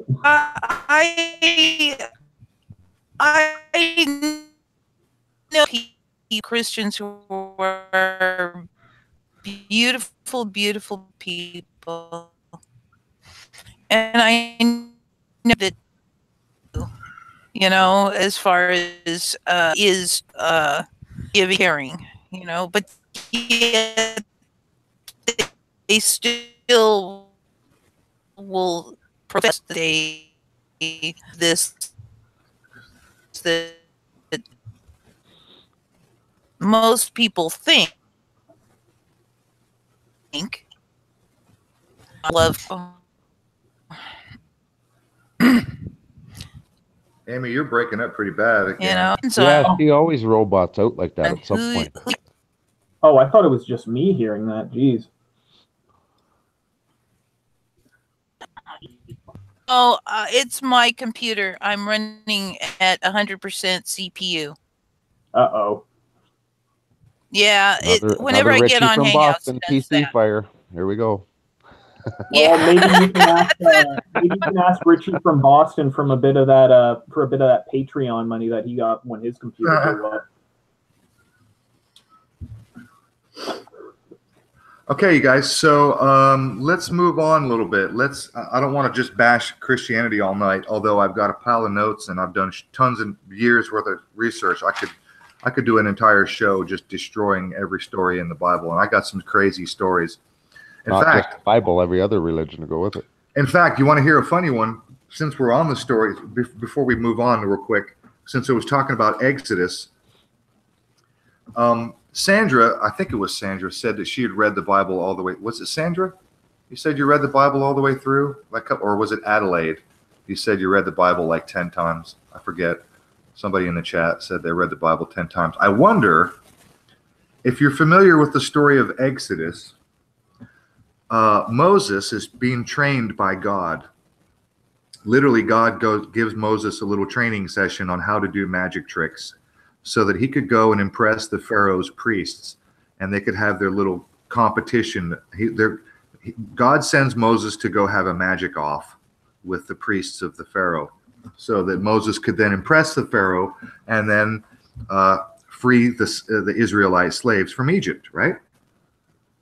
So this is Moses' job to go free the slaves. He's commanded by God. He's trained by God to do magic tricks, to turn his staff into a serpent and to make his hand become leper and then heal itself and river into blood and all this kind of silly stuff. Well, turns out that the priests of the Pharaoh, they could do those things too. They could do magic tricks too. So they weren't very impressed. Besides that, a part of the story is that God hardened Pharaoh's heart so that he would not free the Israelite slaves. Well, that seems kind of counterproductive. If you're God, you just fucking spoiled your own plan, right? Why would you train Moses and command him to go free the Israelites while simultaneously hardening Pharaoh's heart? That makes no freaking sense. And then on top of that, check this out. Here's the good part of the story. And you'll never see this in any Charlton Heston version of the Moses story or any of the movies. You'll never see this part. No Ready? doubt. Here it is. While on the way to Egypt, after Moses gets his magic training, he's on his way and he's at a lodging place, and God meets him on his path in a lodging place on his way to Egypt, and he's there to kill Moses. Inexplicably, unexplained in the story, in the Bible, no explanation whatsoever. God just shows up and he decides he's going to punch his ticket. He's going to kill Moses. After commanding Moses to go free the Israelites, after training Moses to do magic tricks, God unexpectedly shows up and he's going to kill Moses. Now, if that's not a head scratcher. That's a head scratcher. Now I'm confused.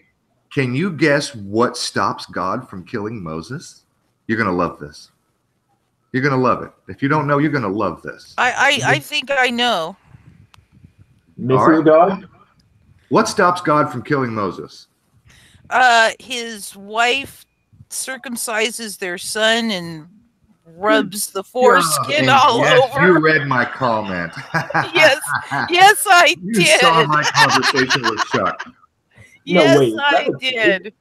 Yes, Moses' wife Zipporah takes a flint knife and cuts off her son's foreskin and touches Moses on the feet to him, saying, "You are truly a bridegroom of blood to me." And that assuages God's anger. And that stops God from killing Moses. Yes, sir. True story. In the goddamn, I didn't want to say it that way, but it's in the Bible. What a load of bullshit, man. It's in Exodus, I think, chapter 4, or chapter 1. Yeah, it's in there. It's in there, baby. I'm not even playing with you. Honestly, I Wow. don't believe any of that shit, man. I mean, is that fucking crazy? It's That is It is. crazy. It makes Zippo sense. Hey, Aaron, what is the Alpha and Omega? The Alpha and the Omega. Yep. Well, It's not J, buddy. not what? It's not Jesus. No. It's Isis. Isis is the Alpha and the Omega, the beginning and the end. It's Leo the lion. The Sphinx in Egypt is the virgin on the front and the lion on the back. It's deeper than that, bro. Well, yeah, but It goes back to India. It goes back to Hinduism. Well, it's just astrological. It's the sun. It's all astrotheology, all of it. Birthing virgin. Yes. Yeah. It's the sun being born in Virgo, and I can show you that too. It starts and ends in Leo, so Leo's the Alpha and the Omega. Well, Leo was right next to Virgo, so the sun in its crux point at the analemma. And for those who don't know what the analemma is, it's the figure 8 pattern the sun makes throughout the solar cycle. If you track the sun, it makes a figure 8 pattern in the sky every year, and that's the analemma. And so the analemma, when the sun is in the crossing point of the analemma, it's right there at Virgo, right next to Leo.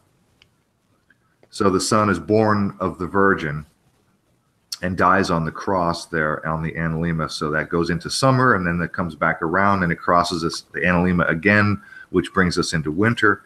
And this happens between Virgo and Leo. But blue, more to your point, the alpha and the omega, which is Latin for or Greek for the beginning and the end, the start and the finish. The Hindu Om, O-H-M, Om, that's the origin of omega. Mm-hmm. That's where the Greeks and the Latins got omega. So all of this thing's just not the thing everybody thinks it means. Right.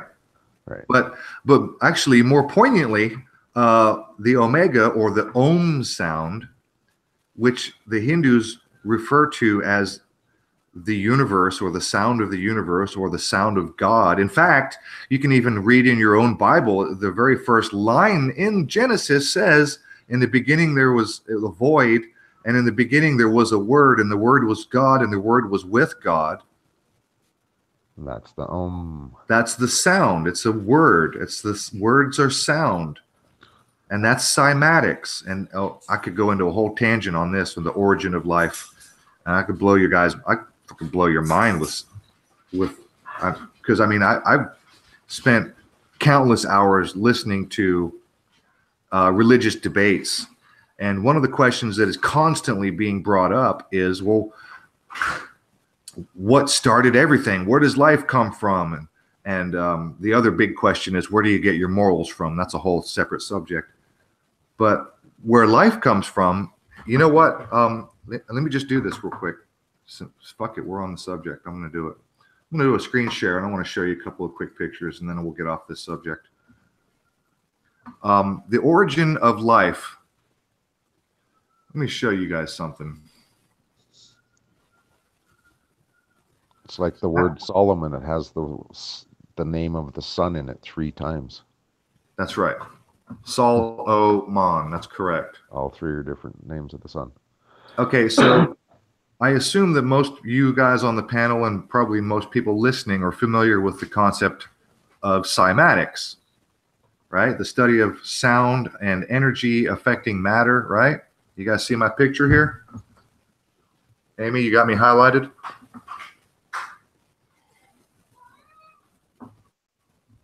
Hello, hello. You should be now. Yeah, sorry, I took you off, but I put you back on. All right, I just want to make sure I didn't lose connection. No, okay.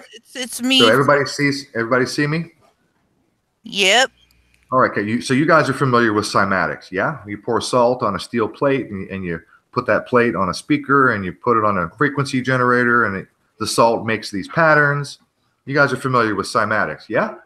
Yep. Yes, yes, yes. Gandalf, you up to speed on cymatics?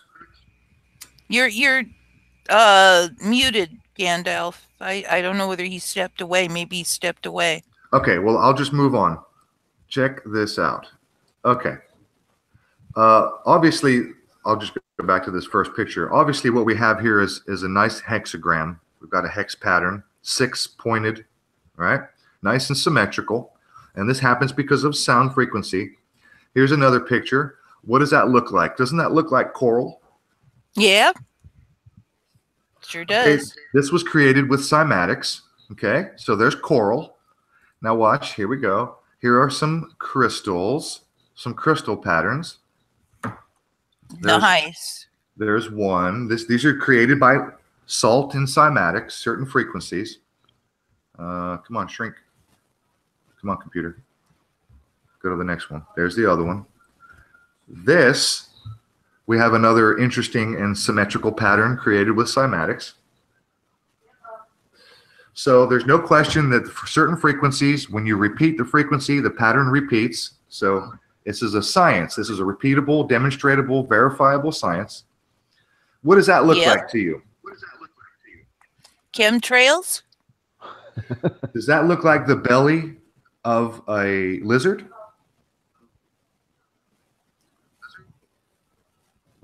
The scaly pattern of a lizard? That too. No. Let's look at this one here. Like clouds. Here's this is a landscape. He's at the shelter. Sambo. No, not for good. He'll be back tomorrow afternoon. Turn the bump the air conditioning, please. Okay, so here's some landscapes. What does that look like? Fish bones. Yes, ma'am. Or serpent. This is cymatics. Serpent bone. What does that look like? Skeleton of a fish or something. Doesn't that look like a human vertebrae? Oh, I'm looking at it the wrong way. Yeah, it does actually. Without the sponge discs in between. Yeah. What? Another one? Look on the very right side, the far right side, maybe the last right, the inch, 1 inch on the right side. What does that look like? Cross. Human vertebrae. Yeah, it does. Okay. Come on, shrink down. And, okay, this is a still photo of spiral galaxies being formed. Not only do you have the Fibonacci spiral, but if you could see this, this is a still shot from a video, and this is a three-dimensional. Those little particles are spinning and rotating in 3 dimensions and creating these spiral galaxy patterns. This is, all those pictures are taken from this video that I'm showing you, a screenshot right here. The gentleman sitting in front of what looks like an oriental rug. The rug itself represents cymatic patterns. Nice. Now, what does that look like? Looks like that flat Earth, old flat Earth map thing. Doesn't that or look kind of owl like eyes? It looks kind of like a mollusk. Yeah, cool. it does. And there are other coral patterns that look like that. Now, here is, from the same video, a bunch of pictures that are created by cymatics. What do all these look like? Starting from top left, we have what look like stained glass windows. We have what look like snowflake patterns. You got the Star of David. You got your 5-pointed star, your 6-pointed star, your 8-pointed star. You got all these patterns. Look down here on the bottom. Oops, what happened? Come on, go back. All right, sorry. They look like all the planets. Right here. This picture right here. Look on the bottom. Looks kind of DNA-ish. Yeah, kind of looks DNA-ish. Yep.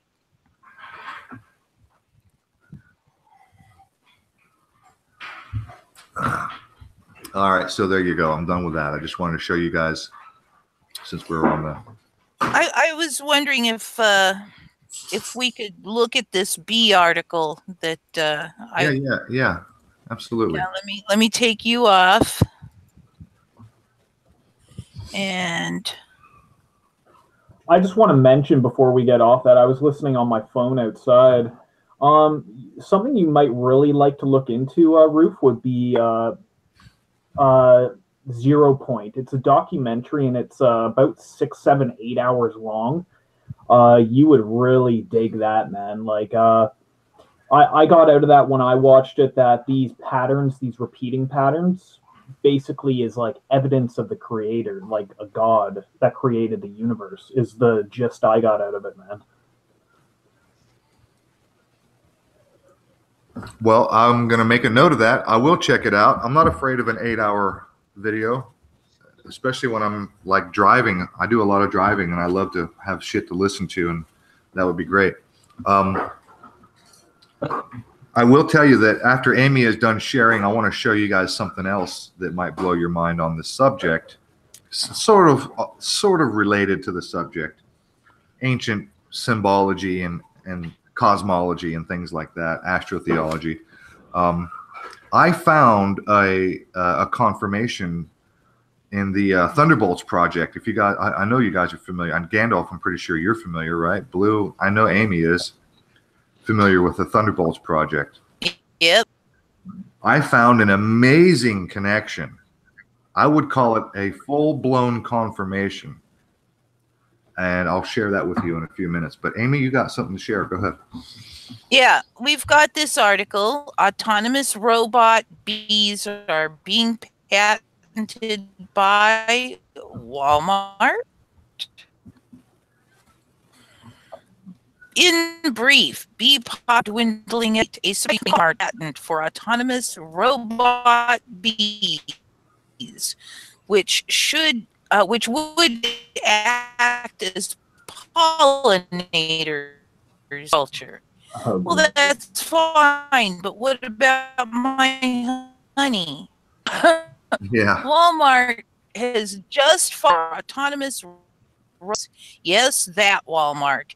And no, flip into another stream. The mega corporations pay covers on these bots would act just like bees pollinating crops autonomously. No, they wouldn't. They'd only do part of the job. The robot bees would operate using sensors and cameras to help them navigate to crops. Flying around autonomously, these drones could potentially pollinate as effectively as the real thing. Potentially. Great. Oddly Are they enough, going to have cameras in them too? yeah, they said cameras. Oh, more spy drones. More spy Welcome. drones, yes. Oddly enough, this is not the only farming patent that Walmart has filed recently. According to CB Insights, this is only one of 6 Walmart patents for farming drones that would do everything from monitor crop damage to spray, spray pesticides. Nice. Yum. Incorporating autonomous robots into farming could cut costs and increase agricultural efficiency. Why don't they do a robot that instead of spraying pesticides goes through and picks all the bad things off the plants as soon as they land? You know? No kidding. Like predator drones that would go and attack all of the predator insects. Exactly. Instead of spraying pesticides, you could have predator drone bees that would go and kill all the little bugs that like all to the eat bugs. stuff. That's right. I can bet you Monsanto's behind this too. You think? Nah, couldn't be. Well, let's not forget Monsanto was purchased by Bayer for $666 billion. You know what? Yeah. I noticed in my community here, just down the street, a big Bayer headquarters went up here about 5 years ago. Creepy. Well, they're going to need to expand. They just took on Monsanto. Yep. Yep. And they're getting rid of the Monsanto name, I guess. They say 90% of all the canola grown in Canada is Monsanto's canola. Yum. I avoid canola when I can. Anyway, go ahead, Amy. Go ahead. Let me finish the article here really quick. The thing that's so puzzling about this move is why Walmart, the retailer, hasn't publicly commented on the patents yet. So the reasons behind Walmart's sudden interest in farming drones has to be left up to interpretation. There's your answer. Yet, since many Walmart locations do carry produce, it's possible that the company is looking to gain more control of the food it's selling, perhaps by taking such a significant role in agriculture. The company will be able to improve quality and cut costs. This seems like a sound explanation, especially since Walmart has decided to expand its grocery service. According to a patent filed by the company in January, this service will allow shoppers to accept or reject produce. While such a service has potential to rake in serious business for Walmart, it also means they will need to step up the quality of their produce. Hence, potentially the robo-bees. Meanwhile, honeybee populations are dying, and we no longer take pollination for granted. These small creatures are the backbone of agriculture and the food that we eat. While scientists work to better understand pollinator populations and hopefully come up with solutions, farming drones, culture, and fresh produce alive. Now, I'm sitting here thinking, if all these bees are dying, why isn't the price of honey going? It's been pretty steady. It hasn't at all. So now, That's a good point, Amy. not dying, or is it or is it robo invaders? I don't know, but that's a really good point you bring up, Amy, because every time frost hits Florida, the price of avocados and the price of oranges immediately just jumps right off. As soon as something happens, as soon as a minor incident happens, the price of that product jumps. Yep. I mean, somebody farts in the Middle East and I got to pay 10 cents extra at the pump. Exactly. You know, there's a hurricane barreling down on the East Coast and the price of oranges jumps. Yep. A frost comes through and kills the blueberries and the blueberry price jumps. Yep. So why have we not seen any increase in the price of bees if the bees are dying the way they're saying that they're dying? In honey. In honey. Yeah, honey. Thank you. The colony collapse disorder. I'm not saying that that's not true. Maybe there's some truth to that, but apparently the honey market is not hurting. Yeah. So why? If we're being told that this is imminent and they're dying every which way but loose, and yet no sign in the market. Well, I can tell you the bees are healthy here. I've trapped about a dozen of them from inside the house here in the last week. Yeah. In fact, I've heard a lot of people saying, "Oh, the bees around here are doing well." A lot of people. Yeah. I think the bumblebees here look like freaking bears with wings. They're huge. When you say bumblebee, you talking about the black and white, the carpenter bees? No, these are yellow jackets. They're like a wasp, a hornet. Okay. And I've trapped honeybees and huge, like the biggest bumblebees I've ever seen in my life. These things come by you, man. It's like a little miniature helicopter drone. Yeah, you hear the. Oh, it's just like, it's like, whoa. And I actually stuck my hand out the other day, and one landed on my hand, and I carried him out of the house. You might have a damn hive in your walls, bro. If you got that many in your house. No, it's because we leave the doors open for the cats. Oh. So I don't mind. I love all the animals.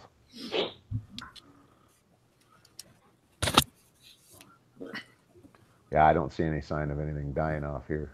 Okay, so let me show you guys this. Okay, let me put you back on, Aaron. Amy, I've already showed you this. So you. Oh, and Aaron, and your gas only goes up 10 cents a gallon? I was just speaking off the cuff. ours just jumped 13 cents a liter yesterday. Last night. Yeah, that's right. You guys are measured by liters, and so yeah, that's right. And our gallon is bigger than yours.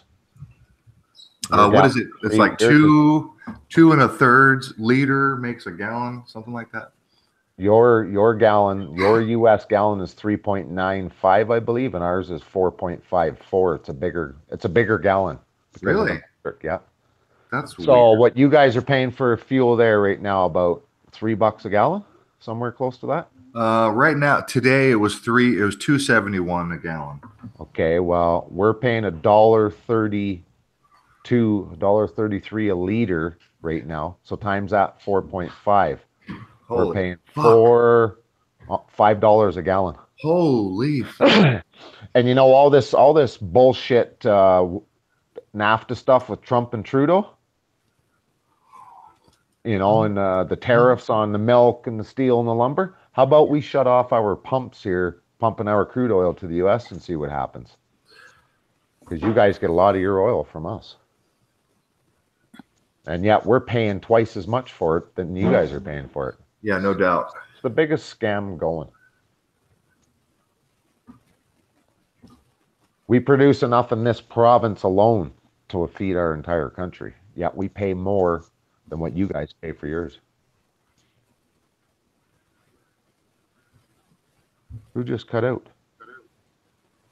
Let me see here. Gandalf. Gandalf bailed on us? I've got my Hangouts have quit 3 times on me. Okay, so I assume. Yeah, they do that sometimes. I assume you guys are. I know Amy is. I'm going to assume that everyone listening, and you as well, Blue, you're familiar with the Thunderbolts project. Let me see. I'm not sure if I have a screenshot of their. I'll be honest about that Thunderbolts project. Where did it go? Where did I put that? Where did I put that picture? Etymology, it's not there. Ouroboros, Thunderbolts, Analema. I found the most amazing correlation. Let me just try to do this real quick.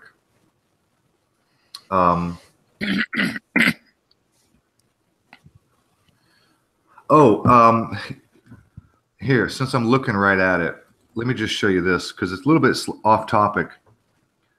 On the right, this is the image of Marduk slaying Tiamat. This is Sumerian Babylonian.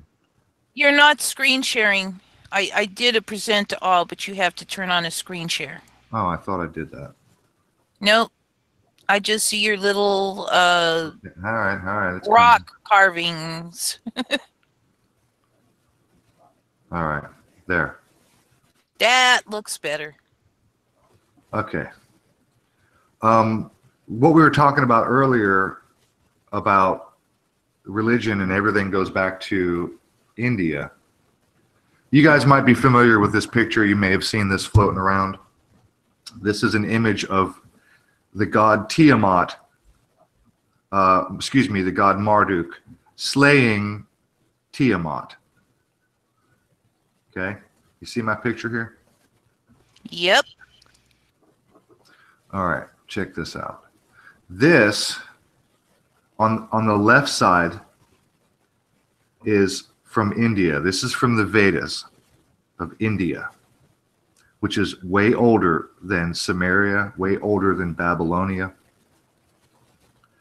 Look at the unbelievable, identical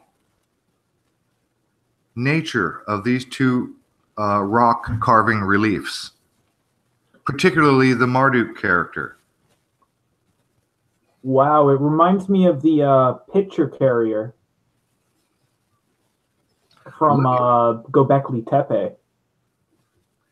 Look at Marduk.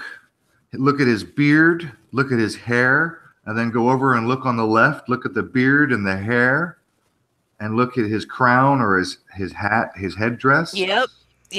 They Looks both have very wings. similar.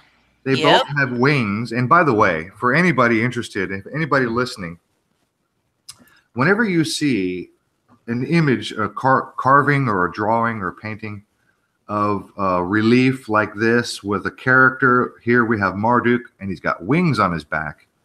Anytime you see someone with wings, that means that they're in the sky. That means that they fly. And more important, that means that they're in the stars.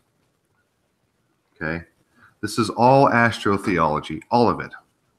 Look at his little tunic the way it drapes over his leg on the left and compare it the way the tunic drapes over his leg on the right.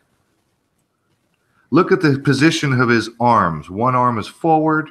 In this case, on the left, he's grabbing onto the bird or the ostrich or whatever that is. Also, it has wings, by the way. And his right hand or his opposite hand is up in the air with the bent elbow holding the weapon. This is the identical. So the Sumerian image of Marduk slaying Tiamat comes from the Vedas of India. But doesn't both of those characters both still represent Saturn? That's what I've found. Marduk.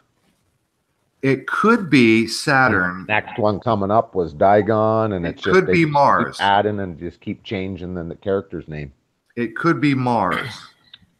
It could be Saturn, and it could be Mars. Now I'm going to go there in a second here. If I can find these pictures, what the hell did I do with these pictures? And after Marduk, it was Dagon, and then after him, it was Moses. And it's all the same thing, representation of way back when they thought Saturn was the second sun, or was it more dominant than it is now, something to that effect.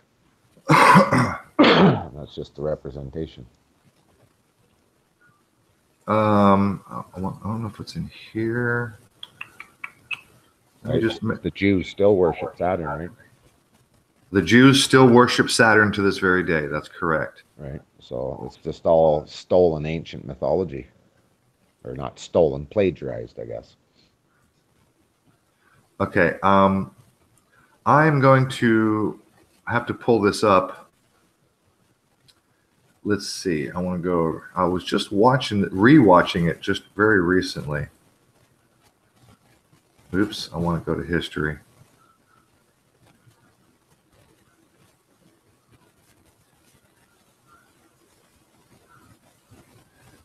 I want to pull up this image of the Thunderbolts.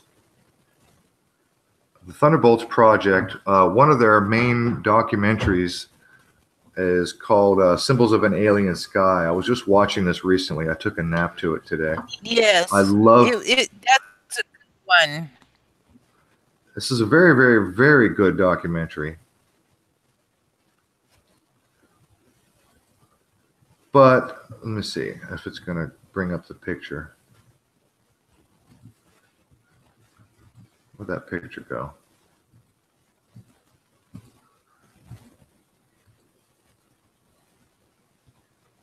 Yeah, I think all this frequency that we're creating with their cell towers everywhere, that's why we're seeing these weird cloud patterns. I think it's all these high frequency we're creating. I think the frequencies are being deliberately delivered to what's in the air. Well, you got to remember that everything started out with troposcatter, right? The Saturn symbology is important, and I'm glad you brought that up. Because what's really important for people to understand... I got to take a quick call here. I'll be right back. Let me just expand this out so you can get a good look. I'll just leave it just like that. So this image is what the Thunderbolts project, this is an artist rendition of Saturn in the background, and then the white with all the star pattern, that's Venus, and then right in front of Venus is Mars. So what happened was there was a planetary alignment in our ancient past, and humans were around to see it and record it. And the planet Saturn, the planet Venus, and the planet Mars were much, much, much closer to Earth and very, very visible in our sky. And this is where we get many of our symbols, and this is where we get the myths of old, of the heroes, of the gods, and all these stories. And this is why Saturn is one god, and Mars is a god, and Venus is a goddess. So what happened was Mars would oscillate between Venus and Earth. So it would get closer to Earth, and then it would get farther away, and closer to Earth and further away. It would sort of oscillate back and forth. And when it was close to Earth, Mars would start to, the gravitational forces, because Earth is bigger and stronger, Mars would start to lose and shed some of its material. Dust, dirt, and debris and water would literally flow from Mars to Earth, and the view of the human beings who lived on Earth, the view looked like a mountain of red or a pillar, because all this material was flowing from Mars to Earth, and we could literally see this material. So what I want to do now is I want to, because I can't find the picture, I'm going to have to pull one up on the Google. But strangely enough, it's never happened since. I want, let's see, it's called, it's a 16th century art. It's an oil painting from the 16th century. It's called The Glorification, that's it. Called The Glorification of the Eucharist.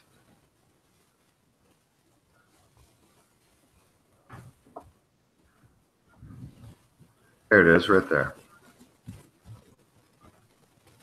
This is a well-known, famous painting. It's called The Glorification of the Eucharist. You guys got my screen there? Yep. Okay, so this is an image of Christ and God sitting on their thrones, and they're playing around with what looks like maybe an Earth, except you don't see land mass, and they're playing with, you know, weird antennae, and it almost looks like the Death Star with this thing down below. But this is only a small portion of the overall picture, the painting. There it is. There's the painting in full size. Look at that. Down here, below God and Christ, in the center of the painting, what do you see? The mountain with the light and the whole thing. Well, Allen Saturn was also a volcanic mountain, wasn't it? The red is Mars, and the pillar. Thunder. Yes, and the pillar and the mountain-looking thing. As you can see, the mountain is translucent, and the background goes through it. So that's the dust coming off of Mars, and the red pillar and the red mountain in the center is Mars losing a dense portion of its material, being sucked down to Earth, quite literally. And what you see is a yellow background, and then a blue circle, and then a red circle, and a white circle. This is the alignment that these guys, the Thunderbolts Project, according to the ancient writings, the ancient symbols, this planetary alignment happened in our ancient past. It was very, very close to Earth. It was seen by people on Earth. There was a transfer of material from Mars to Earth, and I found by accident here in this image called The Glorification of the Eucharist, a representation of that exact image put forth by Thunderbolts Project. How old is it? This picture's not that old though, right? Only a few hundred years old. 16th century. Yeah. Yeah, because nobody before that was painting balls.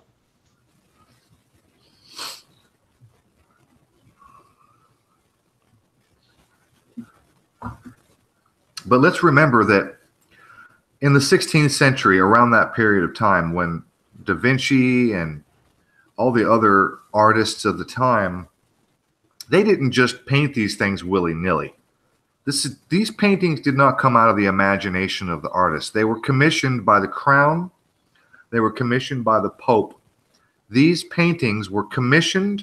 They were ordered It's like, okay, Da Vinci, we want you to paint this, this, this, and this. We want it to look like this. We need you to represent this.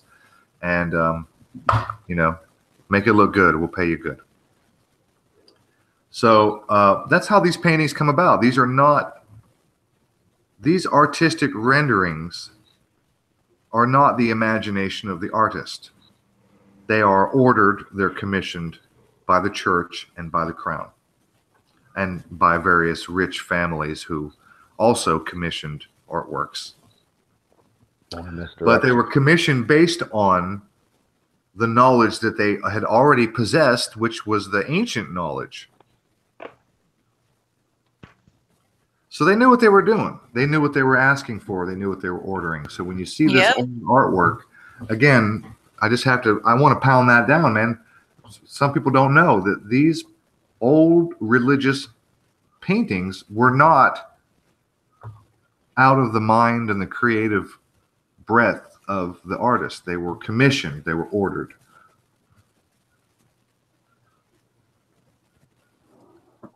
Okay, so I just wanted to share that. I'll go into that in a little bit more detail on another show or something. Yeah, I'm sorry, my computer, like, I don't know, went wacky, and like I was trying to share some stuff, like some pictures about Göbekli Tepe, and then everything shut down. That was really bizarre.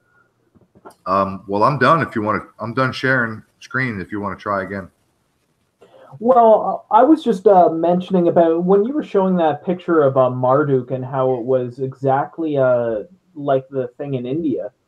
It really reminded me of the stone carvings on Göbekli Tepe of the bird and the man carrying the pitcher.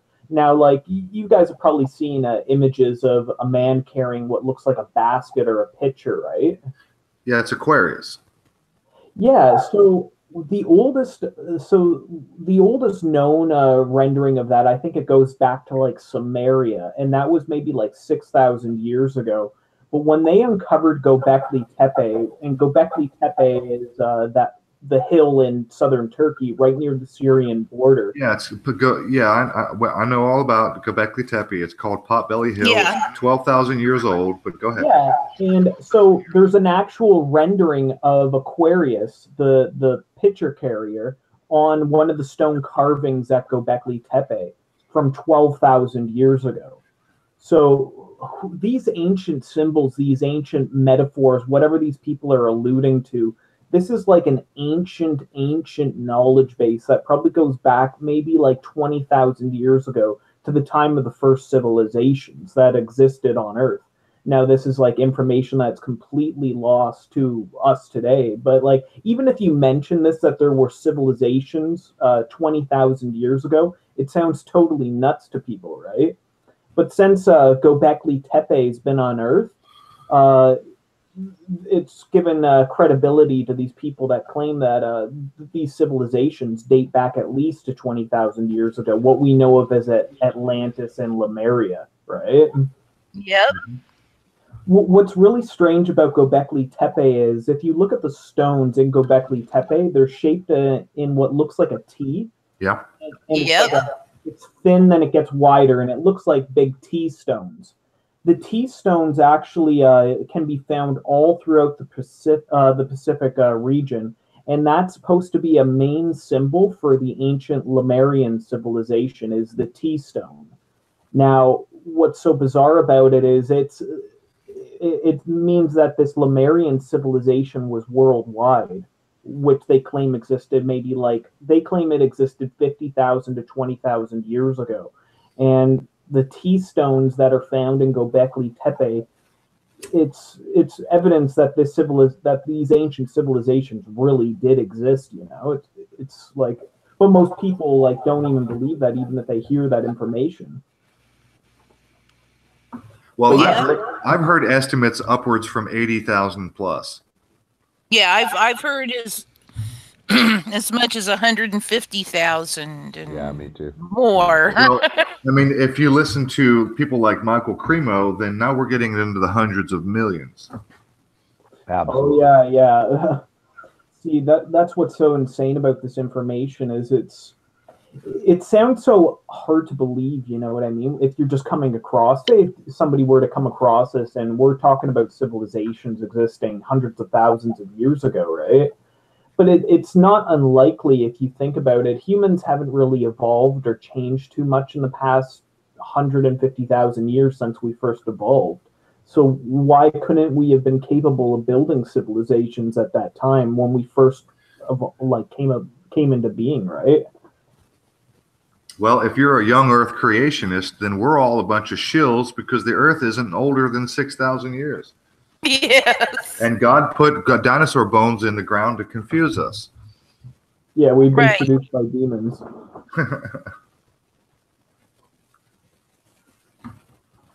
So, let's move on to, let me change the subject, you guys. I did a little bit of digging into net neutrality and the decision by the FCC that just passed this week. And I want to get your opinions and your knowledge on the subject and tell you what I have found. Obviously, there's a lot of people screaming about net neutrality and the freedom, and most people are only familiar with the concept of your internet speed slows down and some, you know, traffic gets favored and some traffic gets throttled and stuff like that. So just this week, the FCC rolled back the rules. Basically, they're giving more power to the ISPs, that's the internet service providers, making the internet, ultimately what they want is the internet to look more like cable TV is one of the main goals. One of the things that we're going to see as a result of this new FCC ruling, and by the way, there's also that thing happening in Europe, which I'm much less familiar with. So any of my European friends can leave me comments and let me know in the chat what's happening over there, because I'm just not that familiar with what they're doing. But the FCC rolled back the rules this past week. Now, before I go any further, it's important for everyone to realize that this is not set in stone, that there is currently a petition. Right now, there's a motion in Congress to stop the FCC in their tracks, and it's called the Discharge Petition. That's SJ Resolution 52. So if you are interested, you can go on to your local websites, your local senator website, your local government websites, and search out SJ Resolution 52. It's called the Discharge Petition, SJ Resolution 52. You can find out if your senator or your congressman has signed on to this petition. And it will essentially, there's some legislation in the process to literally stop it in its tracks, the FCC ruling. Don't forget that this coming November, if your senator or your congressman's name is not on this list, then you have an opportunity to vote them out this next election this year in November. One of the things, the move online, what we're going to see is more online tracking of our online activity, and that means more targeted advertising. They're going to track where you go on what website, what you're looking at, what kind of content you're viewing and reading, and you're going to start seeing more targeted advertising. Now, that's as good and bad. Nobody likes to be followed and tracked. But on the other hand, myself, I'll just speak for myself for the moment. I'm a 47-year-old man. What I don't need is emails and advertising for, oh, I don't know, Kotex tampons. Okay? So on one hand, targeted advertising is a good thing. It's good for advertisers and it's good for consumers. I don't need to be bothered with Kotex tampon advertising or feminine hygiene products. These are not the kind of things I'm interested in purchasing. And if you send me those ads, you're wasting your time and you're wasting my time. So it's not a good marketing strategy. So for the perspective of the marketer, it's just bad business to be sending blanket. If you're paying X number of dollars per send out or per viewer, then you're paying more than it's worth, because half of you know, the half of your consumers are males, for instance. They're not interested in feminine products, right? So targeted advertising is actually good and bad. Obviously, we don't like being tracked, but on the other hand, we're bombarded with advertisements everywhere we go, and it does serve the consumer. It serves the consumer to have targeted advertising, and I'm just telling you my opinion. I think it's more worth it for me to have targeted advertising. I don't want ads for shit that there's no way in hell I'm ever going to buy under any circumstances. Like, for me, feminine products. You know what I mean? So I don't want to be bombarded by any ads by any company anywhere. If I want something, I will find it. Thank you very much. Stay out of my life with your bullshit. well, okay, I can appreciate that. We So all no, can. I don't want to be tracked to be advertised to. We 'Cause all I don't want to buy a Kia. I'll never buy a Kia, so stop showing me Kia. Come on. You know what's been bugging me lately is I just got a new phone a couple of weeks ago. And it was time for an upgrade. Got a new phone. My new phone is tracking my every motion everywhere I go. And although my old phone was doing the same thing, what my new phone is doing is different.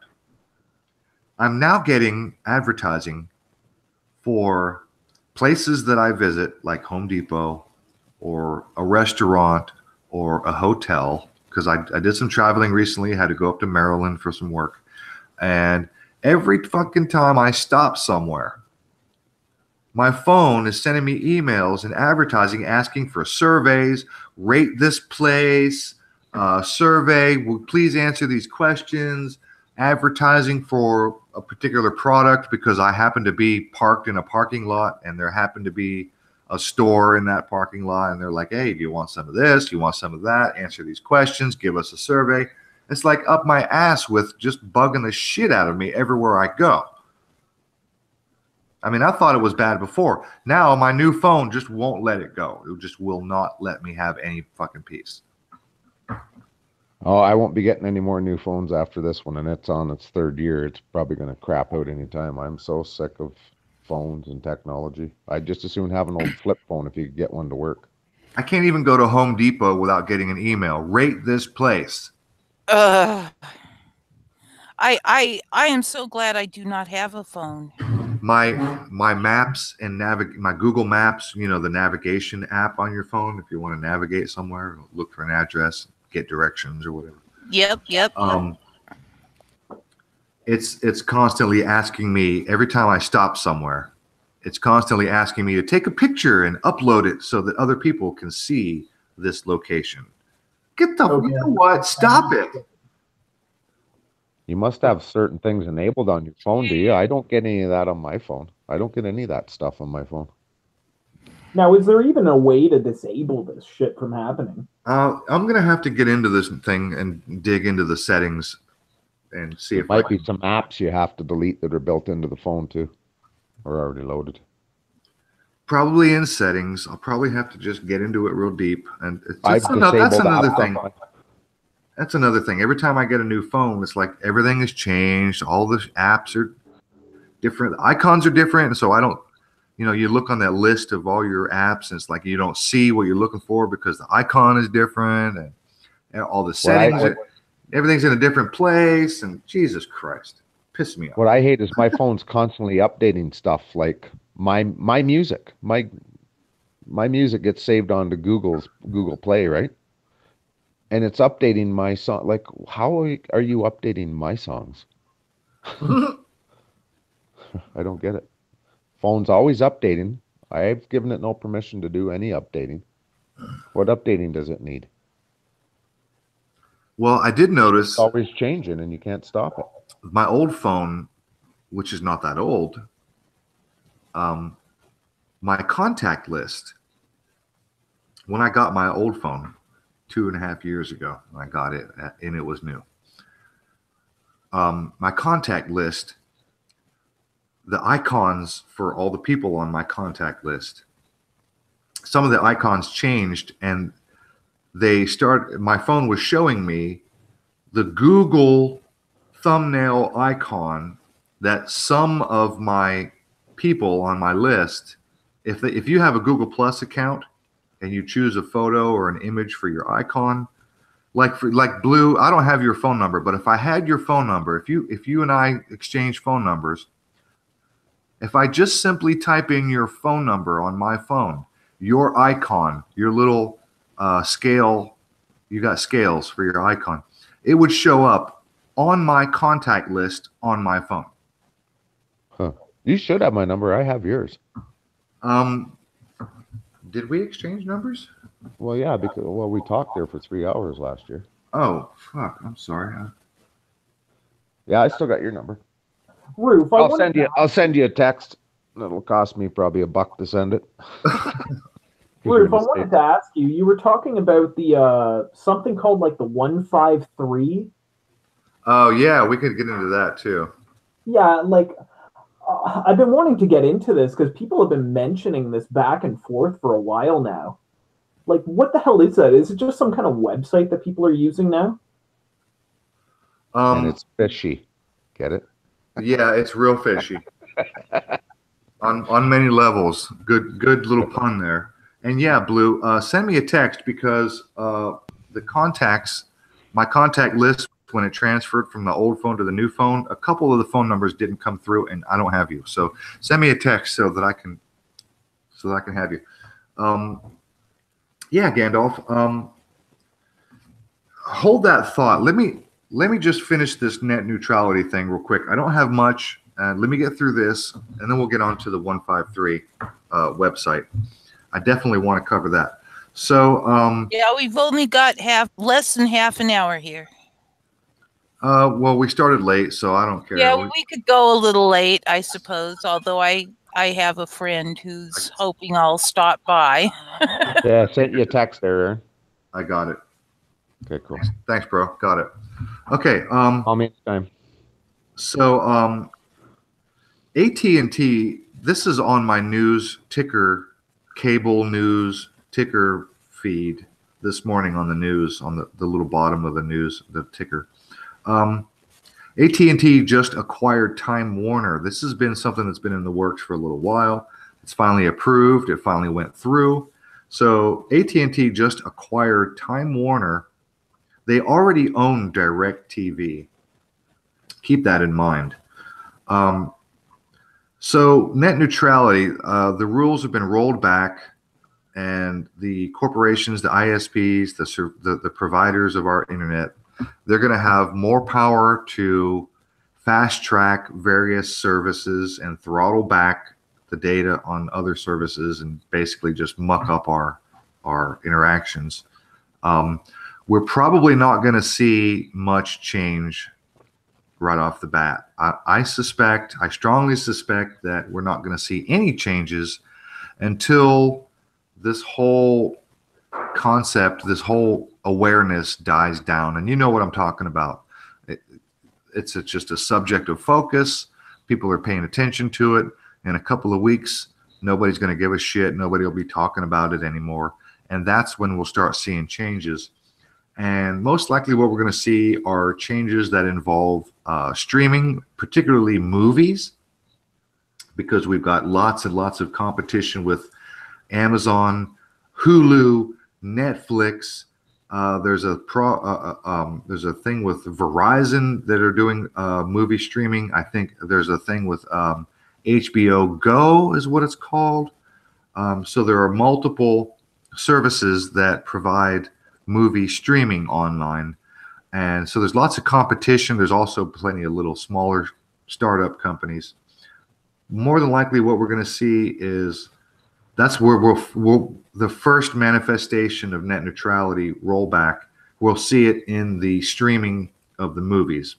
And then what we're going to see is, and I'm predicting this, we're going to see a conglomeration, an acquisition of all of the streaming services like Hulu and Netflix. They're going to start merging, and then they're going to get bought up by the bigger corporations like AT&T. Like I just said, AT&T just acquired Time Warner. Now, Time Warner is a huge media company.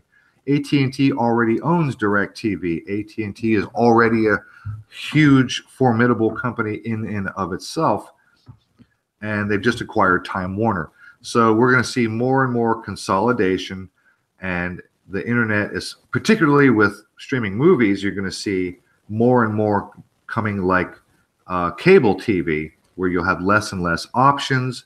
It'll be harder and harder for startup companies to compete.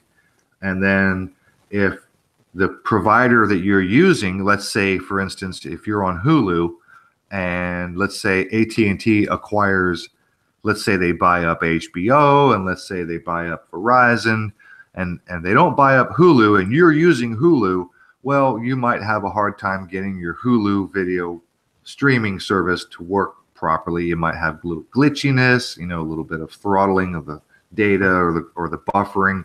This is what we're going. This will be the first manifestations that we see of net neutrality rollback. YouTube also has their movie streaming service as well. So this is where we're going to see messing with our data and the further acquisition of and consolidation of those services. And I just want to remind people that right now in Congress is a motion to stop the FCC in their tracks. And I just want to remind you, it's called the Discharge Petition, SJ Resolution 52. If you give a shit, you can go and see if your congressman has signed. And if not, remember election time this November. So Gandalf, you wanted to talk about 153. Let's talk about 153. Yeah, like, what is this? Like, I'm clueless. People keep mentioning that it's like some kind of network or something like that. It's a startup that is intended to compete with Vimeo and YouTube. It's an alternative video sharing website. That's what 153 is. 153news.net is a website that is attempting to compete with YouTube, as in supposedly, now here's the clitcher. Here's the crux of the problem. It's supposed to be a censor-free website where you can host videos and interact much like you do on YouTube or Vimeo. And it's supposed to be censor-free. However, apparently, Amy's already laughing and she knows where I'm going. Apparently, it's not as censor-free as they like to advertise. Apparently, in order to get on this website, you have to, obviously, like any other, you sign up and you submit your information as to who you are and whatever and start your channel. And then they have a person-by-person approval process. So you don't just sign up. It's not automatic. Nothing is automatic. You don't just sign up for this. You send Jason Boss, and that's the guy's name who started this. You send him an email. And then he approves or disapproves your channel submission. And I can tell you, I've already got a short list of people, at least a handful that I can think of off the top of my head. Truth Seeker is one of them. I think Johnny Supertramp has had some trouble. He was on and then he got kicked off. I think Truth Seeker was denied even being able to get on. And by the way, if you don't know Truth Seeker, his name is Bob. We had him on the show. He does a lot of videos on He's awesome. APAC, and all his videos are geared toward exposing Zionism and shit like that. So he's one of those people that have been denied, literally not even able to start a channel. So, and then there are other channels, and I can't think of them off, but there are several that I've seen that have had channels. Amy, you might be one of them. I would like to give my experience from my perspective dealing with them when. Yeah. Just one more thing to say, and you can have it. But yeah, there are several channels, YouTube channels that I'm familiar with who have had 153news.net channels that were deleted and removed after they had a channel up and going. So, Amy, go ahead and tell us your experience. And well, I want you to know that I may have been about the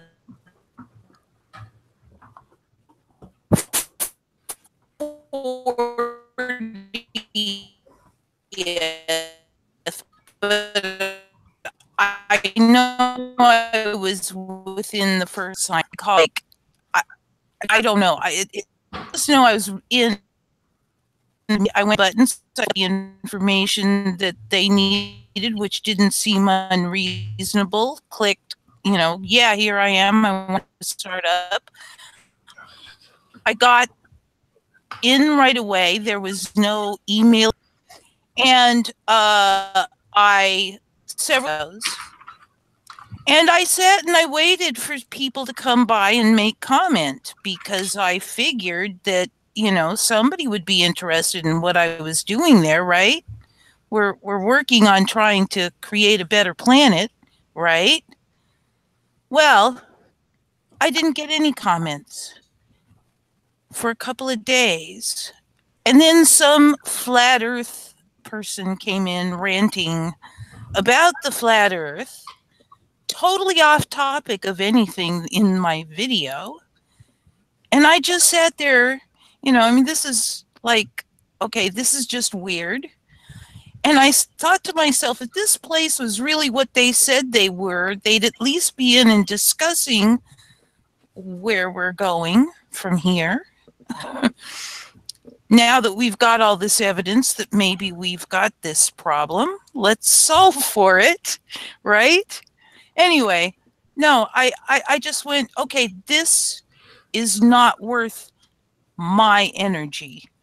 And I didn't go back. I haven't gone back. People on Discord post up links to 153 with something that looks interesting, and I hear, oh, Matilda Macy is over on 153.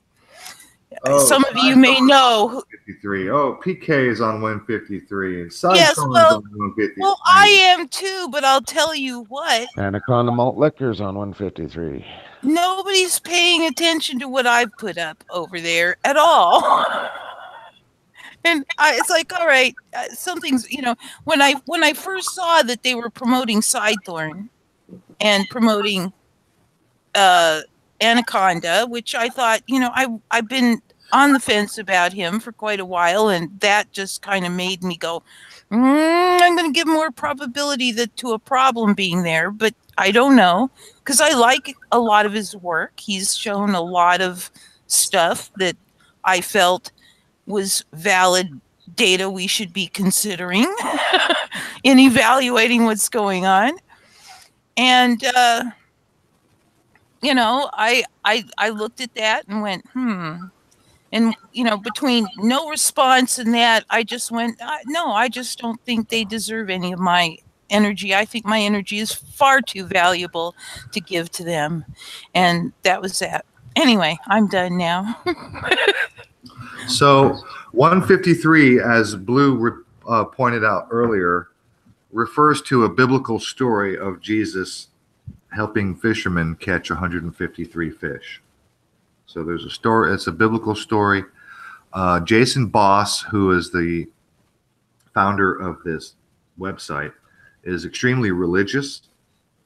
And I'll also mention that before 153 was even a thing, we had Henry from Death to Life channel. Yes. We had Henry on our show a couple of times. And we were good friends with Henry, and we liked what he was doing. Disagreed with some of the things, okay? We're not sycophants. Yep. But Henry alluded to a project that he was working on. He wouldn't give us any details, but he did say that it's gonna be an alternative YouTube platform, and he's working on something big, yada, yada, yada. Yep. Well, it turns out that Henry because what Henry does, Henry's in IT. That's what he does for his living. So Henry's an IT guy. Henry is also an ex-military intelligence guy. Oh God. Okay. Yep. I don't know. Subbed him a while My ago. personal opinion is my personal opinion is that the religious angle is a part of the script. That's correct. Let's And put it I was that gonna way. I was gonna go there. Awesome. Oh yeah, I'm definitely gonna go Rock there because on. not Rock only, on, Aaron. not only is Jason Boss a very religious guy, and you could tell 153 is named for this story in the Bible where Jesus helps a fisherman catch 153 fish. So extremely religious. And then we have Henry, who is also a Bible literalist. And we've had Henry on. We've discussed flat earth with Henry. So Henry is a flat earther. Henry is extremely religious. And those are two things that I oppose pretty strongly, flat earth and religion. So 153news.net is essentially YouTube. It's essentially the religious flat earth version of YouTube. It's an echo chamber of truth seekers or truthers or whatever you want to call these people. Truthers. Yeah, they're truthers with the F. They're not truthers. That's an echo chamber. And that's why I have never gone there. That's why I've never joined. I've only watched maybe 2 or 3 videos in total since they've been up and running. And that's only because of various links of other people that I follow and went over and watched a couple of videos. But that's the extent of my experience on that website. I do know a bit about it. I just don't spend time on it. Now, it is a flat earth religious echo chamber. It is an echo chamber. And that's one of the echo chamber aspect for me was enough for me to not even be interested. If you're interested, if you're on YouTube and you're a truther, quote unquote, whatever, if I hate having to do that, quote unquote, whatever. I hate having to put the pejorative after. You know what I mean? It's like we don't have any better term. We need a better term. I don't know. How about problem solvers? Well, Truth seekers. I do like truth seeker, but whatever. You guys get it. Yeah, truth seeker. I think that is. Look, my point is, if you're on YouTube and you're putting out truth videos, you're trying to expose what you can on whatever subject. If that's why you're here, then you're here to wake people up. You're here to put out the message. Hopefully somebody will stumble on it. And yeah, we're all friends and we watch each other's videos and we comment on each other's videos, but we're not here for each other. We're not here to talk to we're not here to preach to the choir. We're not here to talk to the echo chamber. Right. If you go over to 153, that's what you will find is an echo chamber. Well, and a very strictly confined echo chamber at that. Correct. Nailed it. And Sidethorn, he's like one of the ringleaders of this, eh? Yes. And I tell you, oh my God. They're all, everyone over there on 153 is just in full on, it's like damage control mode. They're all defending Sidethorn. Yes. God. I saw the writing on the wall last fucking year when Pizza. How was that guy not in prison just for making death threats to so many different people? Well, no, dude, I got screenshots. That fucker's threatened me plenty. Yeah, That's he has amazing, threatened me as well. If I took that video to the RCMP here, I'd go and arrest his ass. Maybe. So Unless where's the arrest for all the death threats he's made? Guys, I saw the writing on the wall a year ago. You remember when Pizzagate came around? Was all the rage. Everyone was talking about Pizzagate. Comet Ping Pong, James Olifantis. Yep. And you remember the news story where some asshole, whether he's an agent or just some dumbass, we don't know, we'll never know. Some guy goes into the fucking pizza shop. He goes into the Comet Ping Pong with his AR-15 and shoots the place up. shoots the floor, shoots the ceiling tile, and he says, while he's being arrested, he says he's there to investigate child trafficking. Right. You're going to take It's your just AR-15 and start taking shots. That's what you call investigating. Okay. No, thank you. Yes. Bullshit. Yeah. No, Aaron, But I hang don't on. think. Let me finish. Let me finish. Okay. So this guy goes into the pizza shop, shoots the place up. This happened, and then what happened? Right after that, it was only a couple of weeks later, right here in my own hometown, we had Justin Wu Lee. Yes. Justin Wu Lee, Counter Tyranny Ops channel. Some of us know this guy. He's a truther, or was.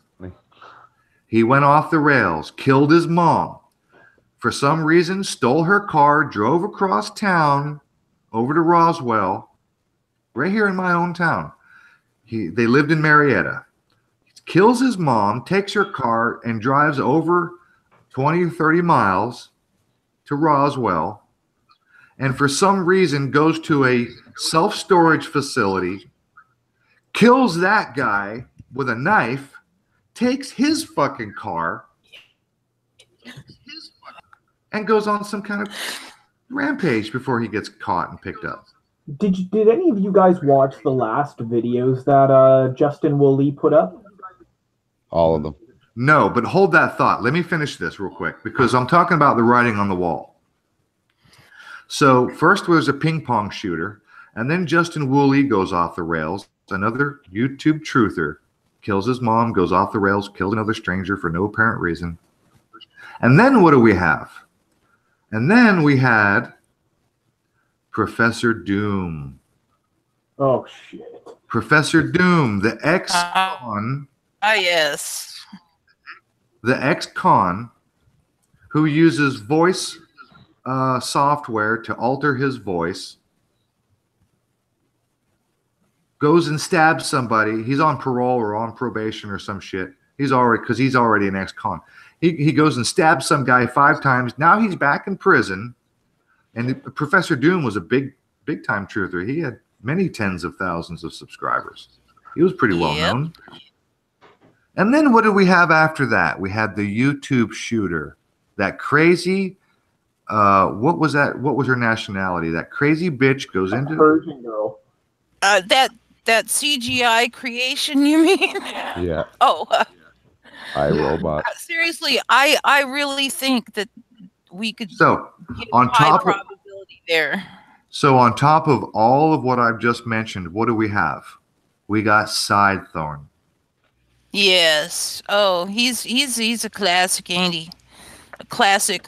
Oh, we're going to demonize this group by putting this out in the media and whatnot. Right. Yep. See, that's the thing when it came to Sidethorn. I honestly think Sidethorn was part of like a crew of people that started calling everything a hoax. Like Sidethorn, I remember he was calling a fucking bus crash a hoax. Oh my God, bro. I had Sidethorn on my show a year and a half ago. Yes, we did. And I like to do my homework. And so I look into each guest and I look at what they talk about and what they put out so that I know who I'm talking to and I'm not left in the dark during my interviews. So I looked into Sidethorn and checked out his channel, see what he was putting out and what he had up. He had a fucking video on Smart Dust. And it was so fucking retarded. I'm going to try, but I'm not sure if I'm going to express how fucking retarded this was. Smart. Now imagine a video. Now imagine a video where you've got your smartphone, the flashlight, that bright LED, and listen. Now imagine you're standing on the staircase going into your basement. So all you really see is a tiny bit of surroundings. You see a dark background, and you see a bunch of highly illuminated dust because the camera flash bulb is the LEDs are bright as fuck, right? So he's got this video where he's like going into his basement or something, either his basement or some other. I don't know where it was, but it was dark. and you see the dust, and the dust is floating around with the air currents, and you hear him say left, left, left, left, left, and then he goes right, right, right, right, right, right, right. And the dust moves left, and then the dust moves to the right. This is Sidethorn. So, yeah, Gandalf, this is a guy who promotes any wacky, crazy conspiracy. Everything's a hoax. Everything is fucking out to get you. Yes. See, I think that what these guys operated as, and now I'm sketched about Sidethorn, honestly, and I think that he worked with like a network of people that were trying to astroturf us into saying everything was a fucking hoax. Totally. Because when that all went down, everyone started, then people actually did. I noticed a lot of people actually went along with it, and myself included. I will admit, I was like, oh, well, everyone's saying this is fucking a hoax, and the story's only been out for fucking 20 minutes. And I'm like, fuck, like, okay, I guess we'll all go along with this. And like, it started but then when Sidethorn started talking about fucking balloon crashes being hoaxes, that fucking Chattanooga bus crash, I was like, what the fuck is going on here? Oh, dude, when he was on my show, we talked about the balloon crash in Texas, and he has footage where him and old Granny, they were out in the field filming from the opposite side where all the cops and everybody had gathered. But he's standing out in the field filming this. And I remember talking to him on the show, and I said, wait a minute. I've seen this. That's you? You filmed this? And he was like, yeah, we were there. We were on scene. Oh. Now, I didn't challenge him, but later on I thought to myself, wait a minute. How the fuck were you out in the middle of this field while they're doing a fucking investigation and no cop stopped you? How the fuck does that happen? Yeah, you know what I mean? We're talking about a field, like a crop, a field of crops. There's no, you don't hide. There's a human being standing in a field of planted crops of some kind. I don't know if it was corn or whatever, but it wasn't very tall. How the fuck did they not see a pair of people filming and not approach you and stop you and arrest you? And what the fuck are you doing here? And who the fuck are you? How does that happen? Yeah, and then Buddy gets on to Vice News, and fucking they're just randomly interviewing him on Vice News. Okay, so for those who are listening who don't know, Sidethorn, with his own words in his own mouth, through his own lips, I heard him say on one of his own videos, that's now deleted, but I'm telling you the God honest truth. Sidethorn told me, or said in his own video with his own words, he said, I was an ex-cop. I'm an ex-cop, and I used to be a cop, and while I was a cop, I was featured on one of those cop shows. You know, where they follow you around with cameras and they film your arrests and shit like that. You know, bad boys, what you gonna do? He was on one of those cop shows. So not only is he ex-military, ex-law enforcement, featured on a cop show, but he was also an actor who actually had lines, not a standby background actor, but he had lines in a fucking movie called, does anybody remember? I think it starts with an L. What's that movie called? He was like a cowboy. He was on a horseback, and he had lines. They gave him lines. He was in a fucking movie, a real movie. No fucking way. So it's like Freemason then too, right? So yeah. So, okay, we got ex-military, ex-cop, on a cop show, in a movie, and truther who's running around acting worse than PK with the vitriol and the attacks and craziness. Yes. So here's the thing, guys. Not only are we truthers crazy, but we're now dangerous. Yes. We got We're dangerous. The Comet ping pong shooter. He did that because of what he saw on YouTube. He wanted to go investigate with his AR-15 and shot the place up. We're dangerous. We got Sidethorn, confronting Pastor, what's his name, face to face at Sutherland Springs on Vice TV camera footage. Yes. He Oh, and walked up Vice to the car with did the it. open door and didn't see the fucking pastor. Are you kidding me? Yeah, and Buddy was carrying Sidethorn was carrying a semi-auto pistol when he was going up threatening to hang the priest. Oh, jeez. Yeah, sure. Mm-hmm. Yeah. This is how people behave. And then we have that crazy bitch, the YouTube shooter. Yep. So, guys, not only are we crazy, but we are dangerous. Yep. Yeah, and, They've done a good job. That's the point. That's the Well, point of all nobody's a truther because there is no truth. yeah. No, I will say there is truth. Well, honestly, like if you talk to a lot of people on here, the truth is subjective. Everyone comes at this with different points of views. You know what I mean? And no one's going to agree on everything. And if you, with some of these people though, like Sidethorn and his fucking crew, he's got this guy King9, Village fucking idiot. Like good name for a channel. And then there's this other guy, from what about King9? This guy's like been stalking me on ever since I called out Sidethorn. King9 saw that and he's been like stalking me like all over YouTube. Really? Wow. Yeah, he's King9 is convinced that I'm Israeli intelligence operative and I work for Unit 8200 in Tel Aviv, and he's like 100% convinced of this. And he like spams me with this bullshit everywhere I go. Just so you know, Gandalf, I also received an email. I don't remember from who, and I'm not sure if I still have the email. It might be deep in my archives. But it was around the time that we interviewed John Laban.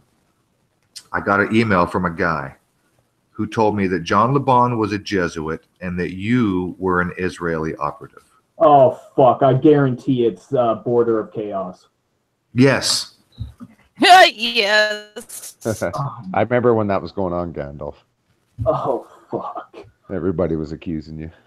Yeah, the guy sent me a big, long email telling me to go and listen to a podcast with you and Josh. It was like 4-hour podcast. He wouldn't tell me where in the podcast, but he said, listen carefully to this guy's accent.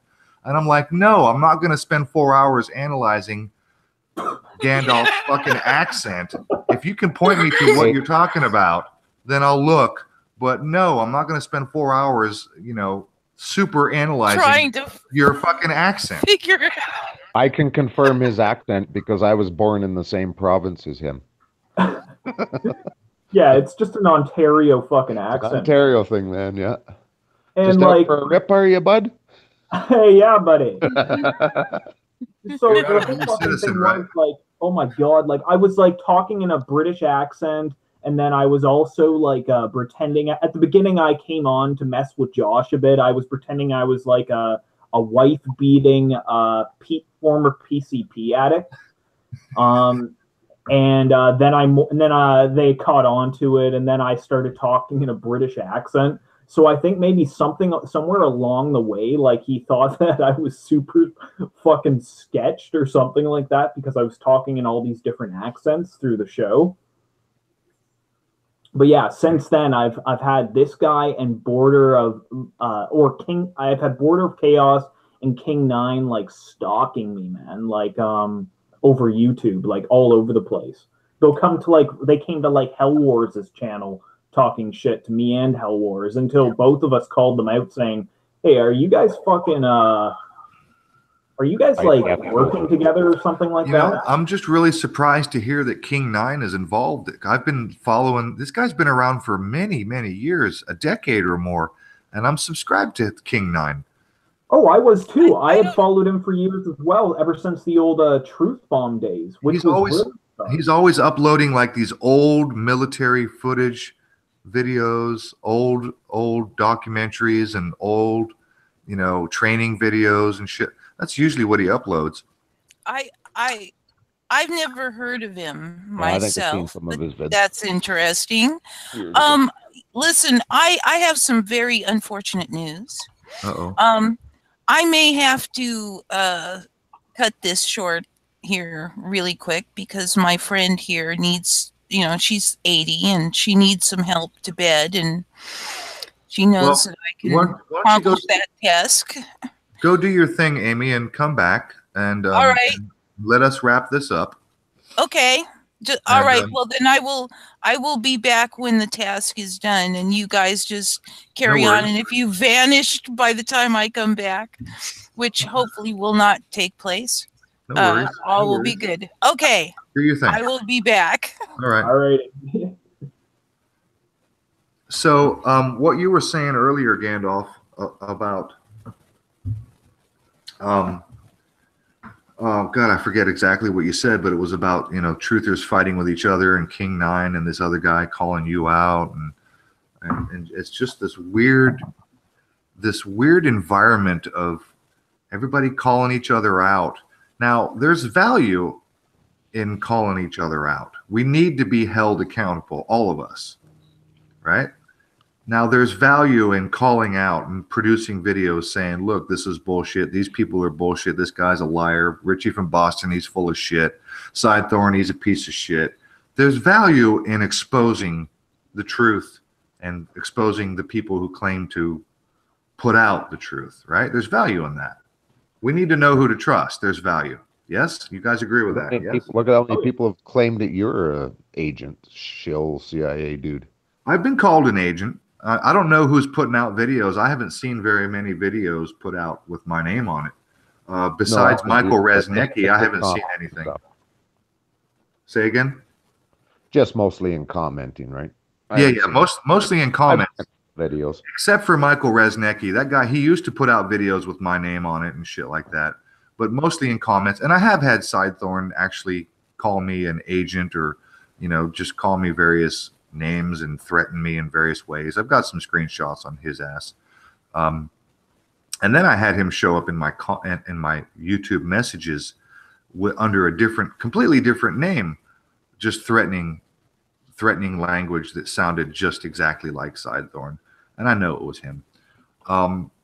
So there is value in calling each other out. And I welcome, hey, if I'm wrong, tell me I'm wrong. Point me at show me where I'm wrong. Show me the truth. Tell me, what did I say that was wrong? What did I show that was wrong? I've deleted videos because I've been wrong. Okay, so I've got a history of a couple of videos that I put up and then, wrong, pulled my videos. So we all need to be called out. So there's value in exposing the truth and the truth tellers as being truthful. So there's value in that. So here's the thing.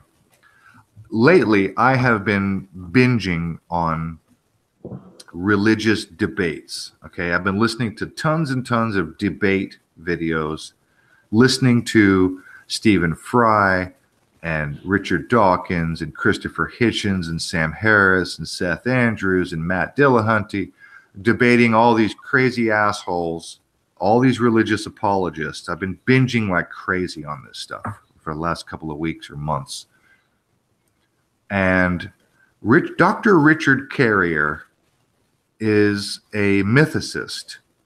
So there's this community regarded as the skeptical community. So if you're in the religious debate side of things, the skeptic community is regarded as those who are skeptical about the religiosity or the historicity of the religious texts. Okay, so there's this whole community of people, atheists and religious people, who argue and debate about the concept of how religious, how historically accurate is the Bible, and how consistent, and the contradictions and all of it. So there's this character known as Dr. Richard Carrier, and he's brilliant. He knows his fucking Bible better than probably anybody I've listened to so far. He is absolutely brilliant, and he's a debater. He's always doing the debate circuit. He rides the country and travels the world, engages in these heavy-duty religious debates at universities and all kind of places.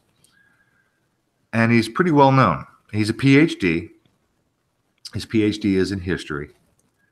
And part of his PhD thesis or his postdoctorate, he invited his fans and followers to, he asked them, he said, okay, look, I just completed my PhD. I really don't know what direction to go.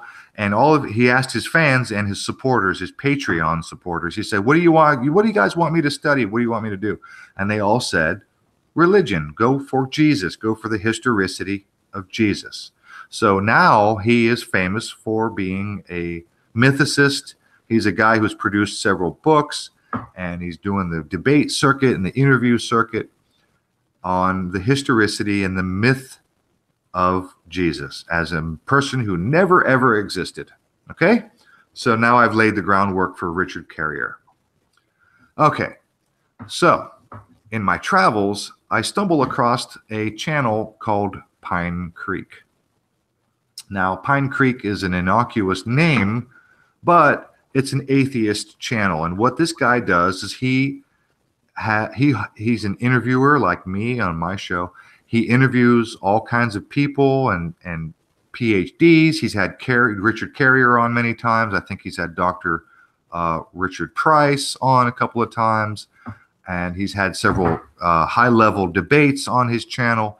Not a big channel, maybe I think 3,700 subscribers, almost 4,000. Not a huge channel, but he's good. I like him. His name is Doug, and the channel is called Pine Creek, and he does good work. I like his style. I like his approach. So I've been checking this guy out. Now, he had Dr. Richard Carrier on as a debater very recently, a couple weeks ago. And I've been hanging out in this guy's chat and engaging in their chat and made some friends. I got kicked out about 2-3 weeks ago, maybe a month ago. I got kicked out of his chat, or I was timed out by one of his moderators. And it's because I was telling the truth about Dr. Richard Carrier. Now, I have been a fan of Richard Carrier for months. Loving this guy. His information is fucking solid. The guy knows his shit. However, he's a piece of shit, I've recently discovered. There's a channel called Thunderfoot.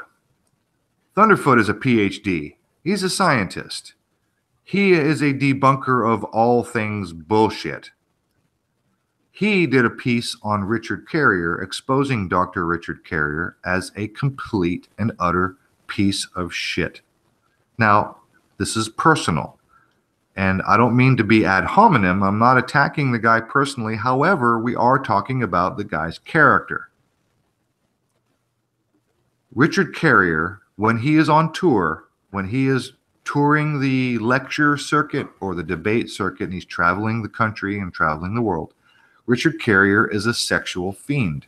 He has been banned from various conferences because of his, I'll just say, activities, extracurricular activities. So of that community, he's like the Grigory Toukalos, basically. Giorgio Tsoukalos? Yeah, that guy. I didn't know that about him. Is Giorgio that way? Apparently, he like hits on like mad girls, and apparently he always gets laid after a UFO or ancient aliens conference. Yeah. So exactly. That's what Richard Carrier is all about. Now, Thunderfoot. Now, this guy is fucking solid. This guy's got almost 1 million subscribers. His channel is getting pretty big. He's brilliant. His videos are just fantastic, every one of them. So I would encourage anybody who's interested in good content to check out Thunderfoot. And when you type out Thunderfoot, the foot, O-O-F-O-O-T, it's F00T, Thunderfoot. The guy is just fucking brilliant. He's a PhD in chemistry, and he's an experimental physicist and experimental scientist. That's what he does for a living. And the guy is just fucking brilliant off the chart. And he also does debates. He's an atheist, and he's debated Ray Comfort, and he's debated Dr. Richard or Dr. William Lane Craig, who is not even a doctor, by the way. But anyway, Thunderfoot's brilliant. He exposed Richard Carrier for the philanthropy. Richard Carrier was married at the time. Richard Carrier claimed, and by the way, this is court documents. So this is Carrier's own testimony in court documents, where he says that he was in a polyamorous relationship, which means that it's a consensual husband-wife decide that they're going to see other people on the side. If you don't know what polyamory is, that's what that is. That's when people in a committed relationship or marriage decide to fool around with other people with the consent and knowledge of their partner. Well, turns out there was no consent. His wife had no idea. He was just a philanderer. And his approach to some of these women at these conferences was so over the top as to warrant him actually being fucking banned. Banned from conferences. So I was in the chat room of Pine Creek live stream where he had Dr. Richard Carrier, and I was just telling people, hey, you know, I like this guy. He knows his shit. He knows his Bible. He knows his Bible verses, and he knows the Bible history, and he knows the subsequent texts like the Josephus and the Septuagint and the other writers of the time. The guy knows his shit. He's no dummy. However, he's kind of a piece of shit. He's not necessarily a guy who runs on ethics. He's not really the kind of guy who seems to be all that trustworthy. And that's all I was saying. And boy, did they jump on my shit, dude. They, in that whole chat room, I mean, there was one person, maybe two, who were interested, and they asked me, where are you getting the information, and where can I go? Where are you getting this? And I got timed out, and I almost got kicked out. And I wasn't talking shit. I literally wasn't being rude. I wasn't, you know, I was just saying, hey, you guys, I like Carrier. He knows his stuff. However, you might want to know a little something. And boy, did they jump on me. They did not want to know the truth. I find when it comes to like these communities, man, it's like they're an echo chamber, man. They can't get out of their echo chamber, and you coming in there with this information was challenging their established worldview, man. I'm finding that even with small channels too. Oh yeah, like it's like how Bartley Gerba and now Urban Disciples like hate each other now. It's ridiculous, man. Like over like small little thing, like just ridiculous, man. The difference between them two guys is one guy understands and the other one doesn't about religion. Elaborate, Blue. Well, Bartley is Christian, right? But he doesn't really understand what his own Bible. And Urban Disciples? He gets it, I think. Now, as far as what they're fighting about, I have paid no attention to it. Yeah, it makes no sense. I'm not into these childish fights. It's not worth anybody's time. See, is that not ridiculous, man? Like small like YouTube channels are like fighting with each other about like absolute nothing, it seems. Well, in some cases it might seem like nothing. Now I posted a couple of videos. I mirrored a Seth Andrews video, and I mirrored a Sam Harris video that are opposed. Both of them are atheists, and both of them, the lectures that I mirrored, are anti-theist type videos. Now, Chuck P., who has been supporter of my channel and show for a long time, and I've engaged Chuck a lot, and he's part of our little, quote, truth community. Chuck P took strong issue, and him and I have had long conversations in comments, not just on my channel, but also recently on ET's channel. That's Extreme Truther. Chuck P and I have engaged heavily in comments about religion. And isn't it funny? Isn't it funny how, and trust me, I've done months of deep, hard research and years of soft research on the subject. Isn't it funny how atheists seem to know the Bible better than theists? No, it's not surprising. There's a reason for that, though, too. Why? It's because you're believing before you're studying. Once you study, you stop believing because you understand what it's telling you. Yep. That's exactly right. That's the difference. I've even heard it said, and I don't remember who said it, but I've heard... And I'm not an atheist. I've heard somebody say that the best way to make an atheist is to have somebody just read the Bible. Yeah. If you want to turn a theist into an atheist, just have them actually read the Bible. Actually read it. Yep. Once you understand By it, the it's way, not I'm hard to see back. what it's trying to tell you. And no, the world is not coming to an end. I Nobody's coming to save seriously you. doubt. That is my biggest thing, is that yes, if we are to be saved, we must do it ourselves, and that's what my work is all about. Seriously.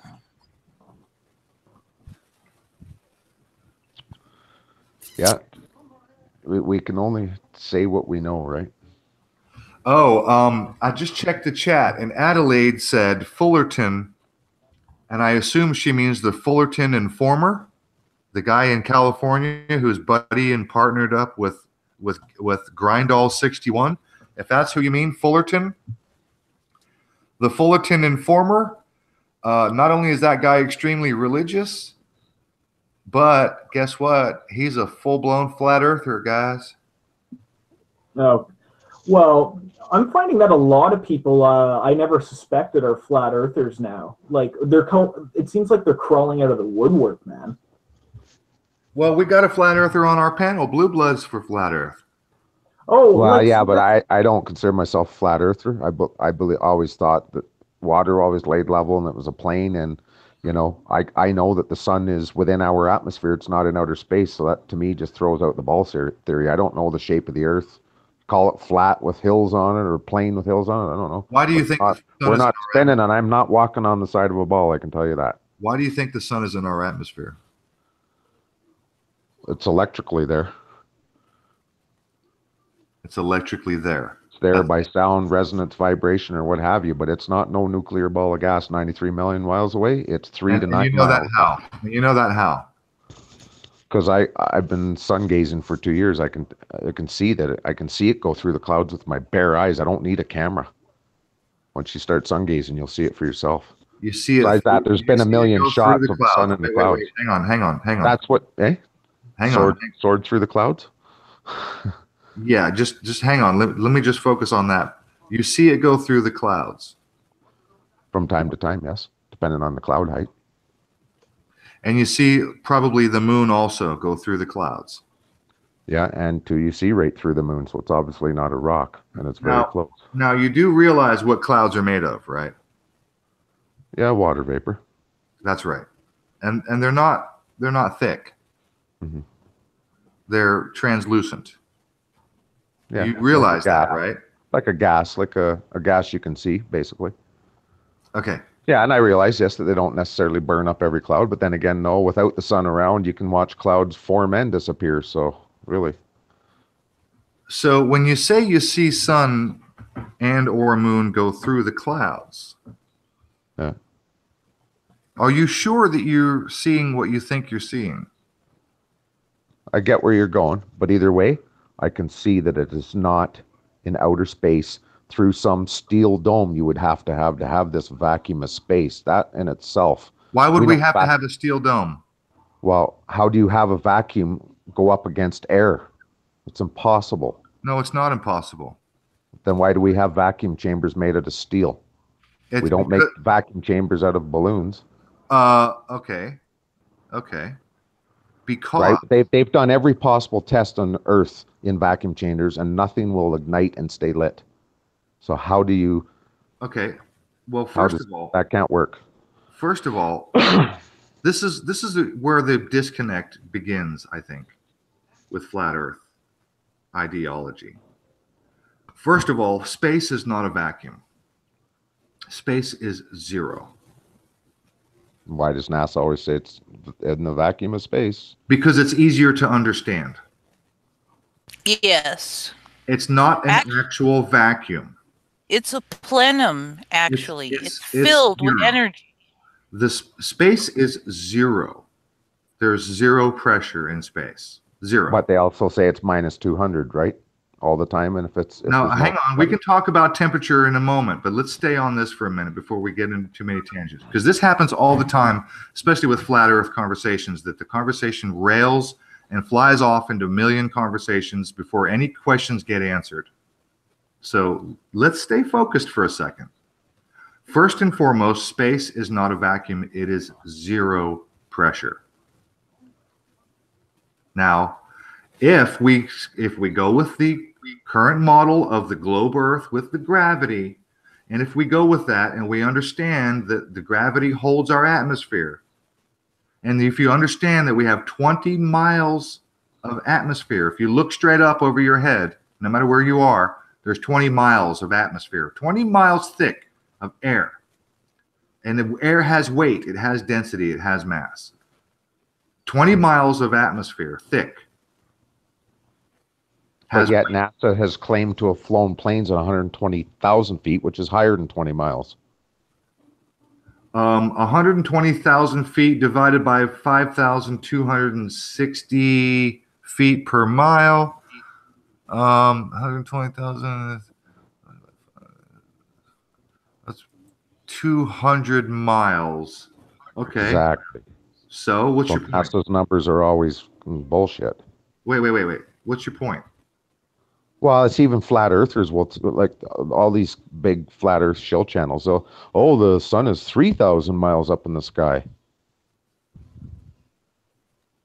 I don't think so. I think it's 3 to 9 miles. That magic number 9, or maybe the magic number 8. The sun is 3 to 9 miles high? Yeah, on average. You realize that airplanes fly higher than that. I don't think they're flying at 37 to 45,000 feet either. Not when you look. I remember I've studied for my Have you ever pilot's been in an airplane? I've flown Cessnas. I've done my pilot's license. I'm not talking about Cessna. And at 5,000 feet, Cessna you're generally... that high. A Cessna will never go as high as an A380. No, I didn't say True. that. But I said in a Cessna, you generally fly around at between 3,500 feet just below the clouds or 5,500 feet just above them. Okay, so you're saying you're flown just above or just below the clouds. You've actually flown airplanes just above and just below the clouds, right? Yeah, and a lot of times they're not even that high. They're only 1,200 feet. But you've done that. Yeah. And in the same breath, you're going to tell me that the sun moves through the clouds. Depending on where you are. No. You're going to tell me in the same breath that you have flown in airplanes above and below the cloud level. Yeah. And if I say the sun is on average of 3 to 9 miles, that's 15 to 45,000 feet. So you've seen with your own eyes the cloud layer where it stops, and then there's no clouds above. Yeah. And you've seen with your own eyes the cloud layer where there's no clouds below. You've seen that cloud layer with your own eyes. Yeah? Yeah. And you're going to tell me in the same breath that the sun moves through the clouds. Can I ask a question? When you were above the clouds, did the sun look a lot bigger? Yeah, I was going to say, when you were above the clouds, where the fuck was the sun? I think it probably looked about the same size as it looked when you were down It wasn't in the cloud I was above. It was off in the distance. Right. But it's like when you like the sun goes over my house here at this time of year. Just this is an example of the sun follows you no matter where you go, and the sun sets behind my house, goes over my house in an arc, and sets to the northeast. Now I can walk up the street and that sun is right with me. It isn't like I'm in my living room right now, looking where the sun is setting right now. But if I walk up the street a mile, it's in the same perspective. If I drive 500 miles, it's setting in the same perspective 500 miles from here, north. So it's not going on this perfect elliptical plane around a ball. It can't be. Yeah, it is. Your understanding of perspective is just not as solid as you think it is.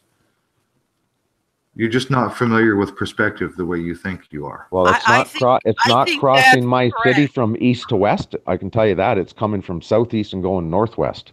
Well, that's because you live in Canada, bro. Yeah. Well, if you look at the spinning ball, it should be going straight across Canada, directly east-west pattern.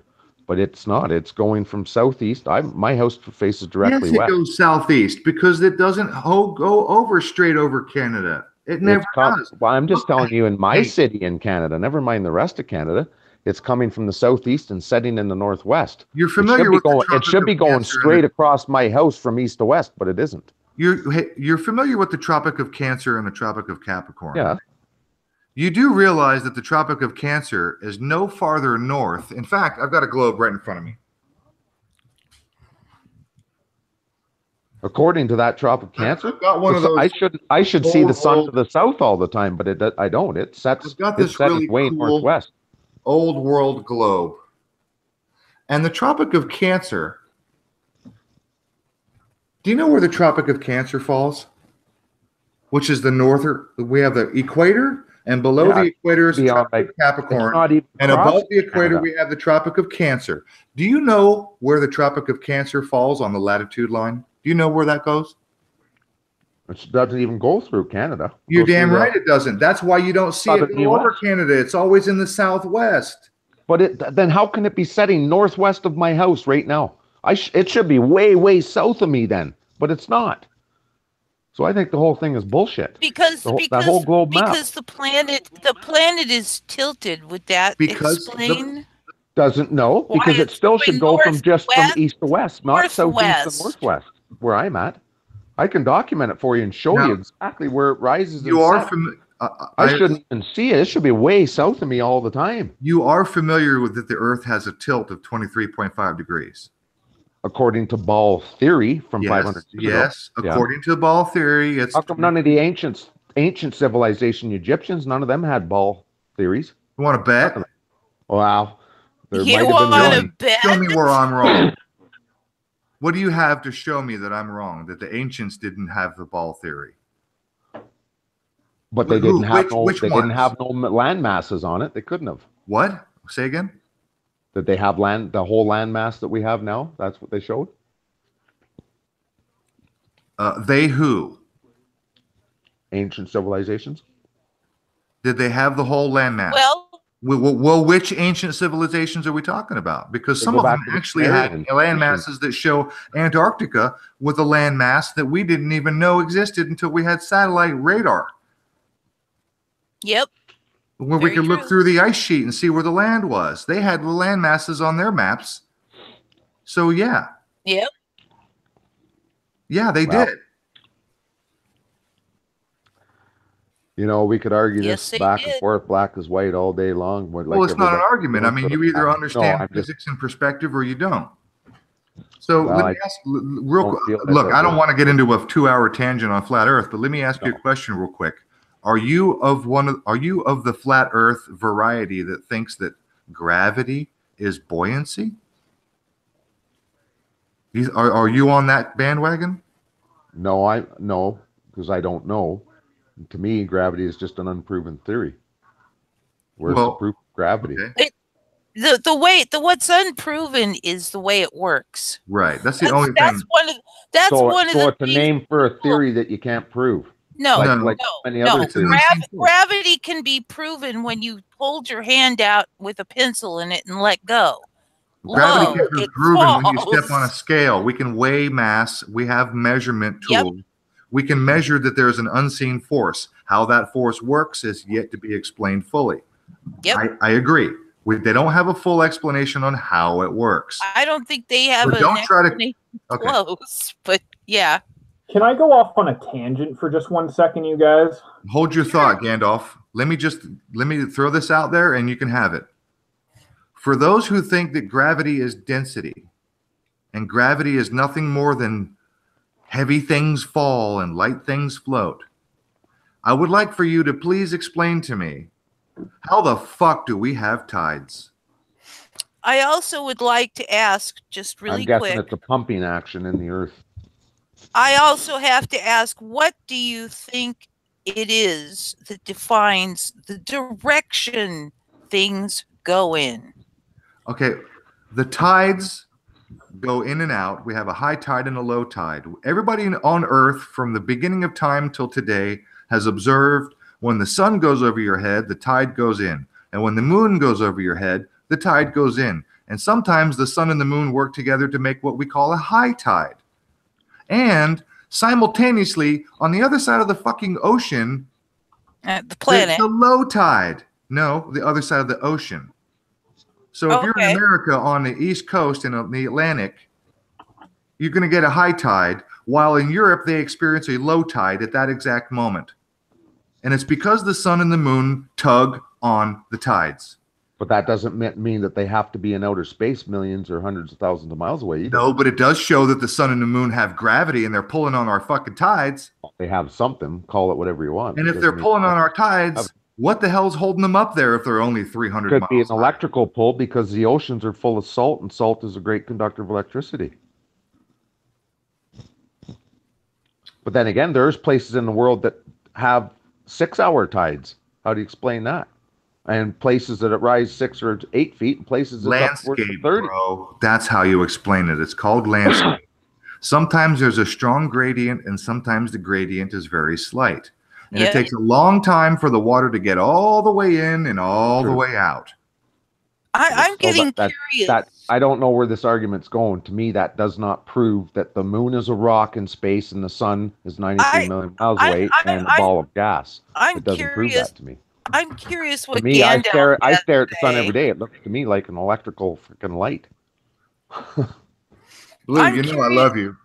Go ahead, Amy. Yeah, we do love you. I'm curious about what Gandalf has to say. Oh, believe me, I believed all the ball stuff all my life, and I had to really start taking a second look at it.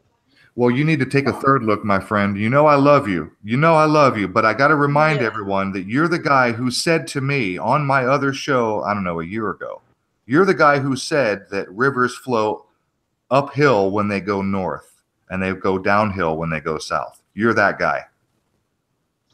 According to the ball, they'd have to, yeah. No. That's according to landscape. Your argument doesn't. According to landscape, my friend. It has nothing to do with north and south. Gravity doesn't work that way. Yes. It's landscape. It does not work that way. It's gradient. It's landscape. End of story. North does not mean uphill, and south does not mean downhill. That's not how gravity works. What about the ones that run for thousands of miles north? I don't care. Landscape is landscape. There's either higher elevations and lower elevations, or there's not. But even if when there's not, we call it a lake. Give it gradient, you'd still have to climb uphill at some point. No. Hey, you know what? There are places on this earth where you can take your car and park your car and put it in neutral, and your car will roll uphill.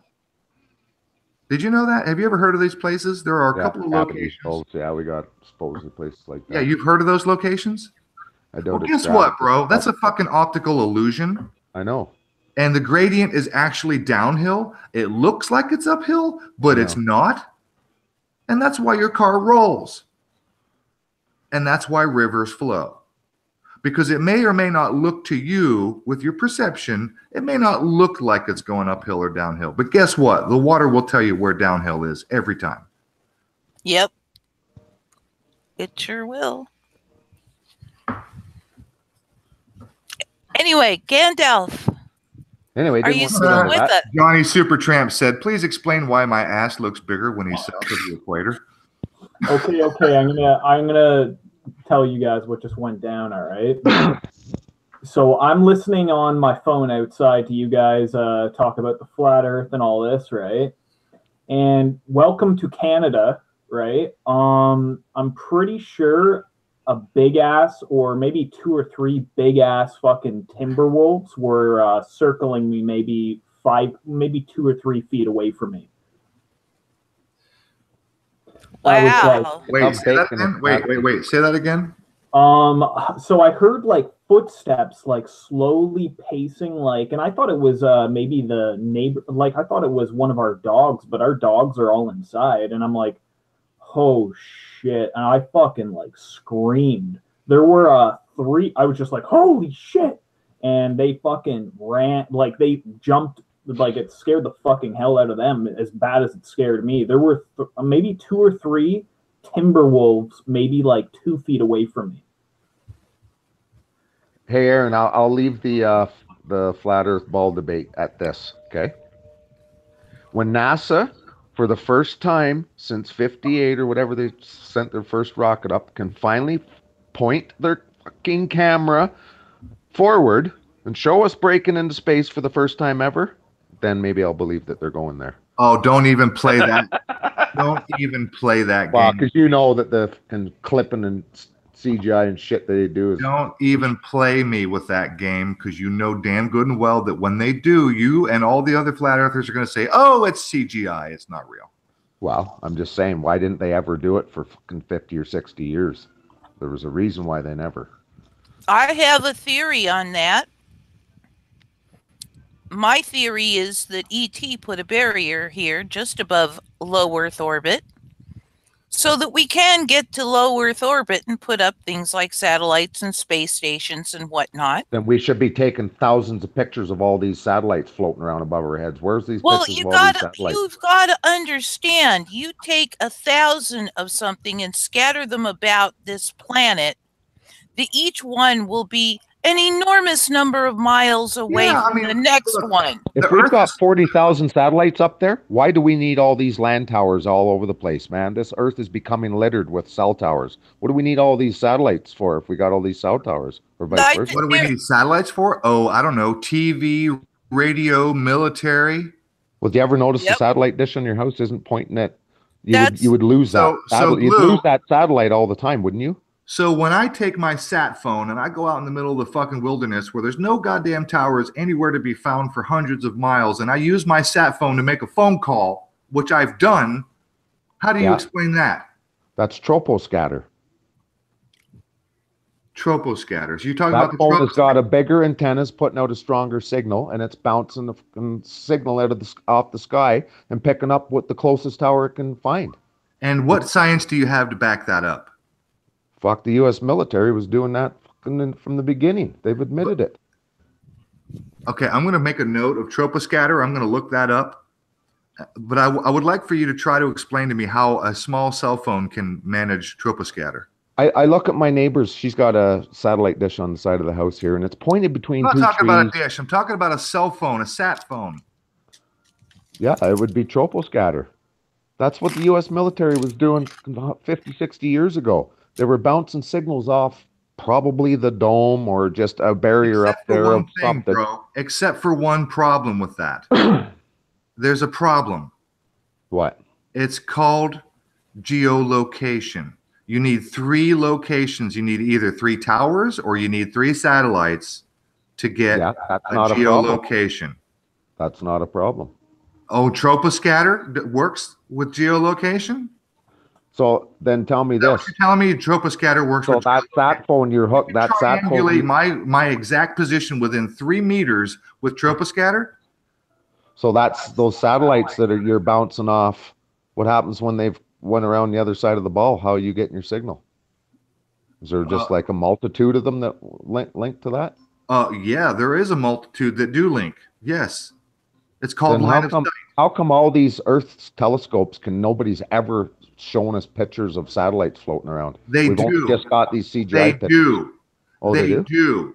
No. I can tell you right now that I have on my phone and my computer, I've got Stellarium on my computer, which tracks satellites. And when my computer and my cell phone tells me, my Google Sky app on my phone says, here comes SBXYZ blah, blah, blah satellite, and I look in the fucking sky, you can see that motherfucker track across the sky, just like they do the ISS. When they say it's coming along, here it comes. You look up and there it is.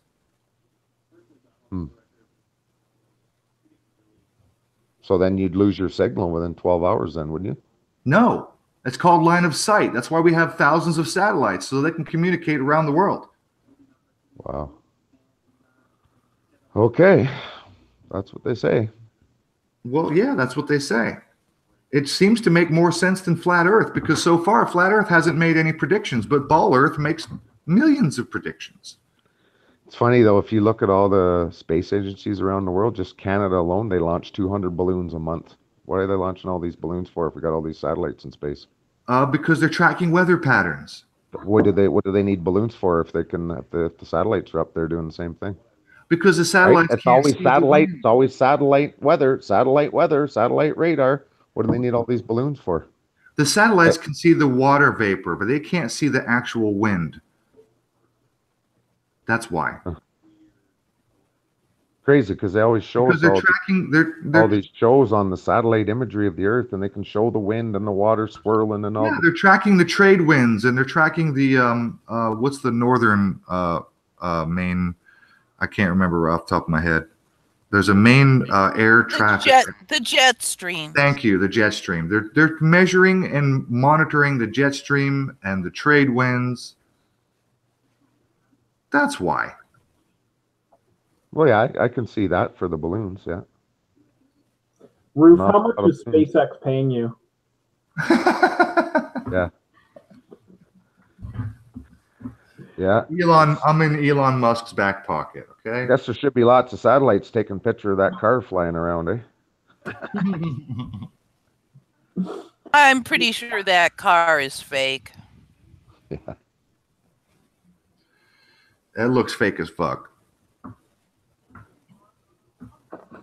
No, honestly, we're not going to agree on everything. You know what I mean? Oh. I'm a big Bigfoot believer. I do believe water finds its level, though. Yeah, like find its curve. Agree on everything. Like I believe in Bigfoot, man, and like I know most water doesn't bend. Don't agree with just that. Don't tell me water doesn't curve. That's sorry. I'm just saying, in a lake, every lake you've been on, Aaron's been flat as fuck, and you know it. Oh yeah, but every lake. Hey, look, let's be honest, Blue. When you're at the ocean and you're staring out at the vastness of the ocean, from left to right, the biggest piece of horizon that you can possibly see with your naked eye, probably 100 miles, is maybe 100 miles. Okay, so there's now what is the percentage of 100 miles compared to the diameter 25,000 mile Earth? What's that percentage? 100 miles. I know you're doing this percentage thing. You're making the Earth seem like it's just way huger than what they always show us. It is. The way the ball Earth math doesn't add up on the 100 miles either. So what is there a math that does? Hold on. There's no math that works. No, just pause for a second. I know. We went through this before on you doing this percentage thing, but I'm just saying, where is the math that supports that? No. Well, where's the map? There's millions of maps. No math. There's no math that supports. I'm talking to you about math. This is where percentages. I know, but nobody else does. This is where percentages come in. Let's talk about math. If you it has to be way bigger than what they say. If you can see 100 miles of and you're having a hard time seeing the curve, you look at the ocean horizon, it looks flat, and you can see 100 miles of ocean. What is the percentage? That's math. Let's talk about math. So what you're saying is that all water on Earth is curved in the oceans. All the ocean water is actually curved. So let's talk about the math. Flat at all. If you can only see 100 miles from left to right, the whole horizon, that's less than 0.001% of the total curve. So what you're saying is that because you can't see 1/10 of 1% of curvature of degree of arc, you can't detect that with your human eye. 1/10 of 1 degree, you can't detect it with your human eye. You're going to tell me that you're convinced it's flat because you can't perceive 1/10 of 1 degree of arc over 100 miles. But either way, the ball Earth math does not support what you're saying. It absolutely supports everything I'm saying. The 8 inch square per mile thing? It absolutely does. That's, you're talking Well, hold hundreds and on. hundreds That and hundreds of feet. that 8 inches.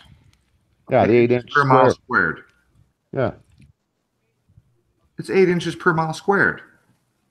And yeah, they have taken. That is your curvature. You're breaking up, Amy. Amy, if you're talking, I can't even hear you at all. I'm sorry, Yeah, Amy. I can't hear it either. Well, look, man, I've seen the videos where people take the P90 or P90 900 and they zoom in on a ship at the distance and they can see the ship. But you know what they can't see? They can't see the hull. And every single ship, every one of them, has a line painted above the water line. Every ship has a different color paint job. Right above the water, you can see it. And the reason they do that is because if the ship takes on water and that water line gets down to the water level, then they know that they're fucking too low, they're too heavy, or they're taking on water. They got a problem. That's why. Every major ship, every large ocean liner, every ocean barge, every cargo ship has a multicolored hull and they have a line painted just above the water line. Yeah, I know. And when you zoom in with your P90 or your P900, what you cannot see is that fucking line. You can't see the bottom of the hull. And the waves look like they're 3 feet. And all the videos that show Seattle from across the lake do not show the bottom of the fucking pier or the tower. I've seen comparisons where people debunk that shit and say, look, here's the actual picture of this, and then they shrink it down so that it's all the same size. And then the fucking flat earth video, what you don't see is the bottom half of that whole entire skyline. It's gone. It's not there. No matter how zoomed in you are, it's not there.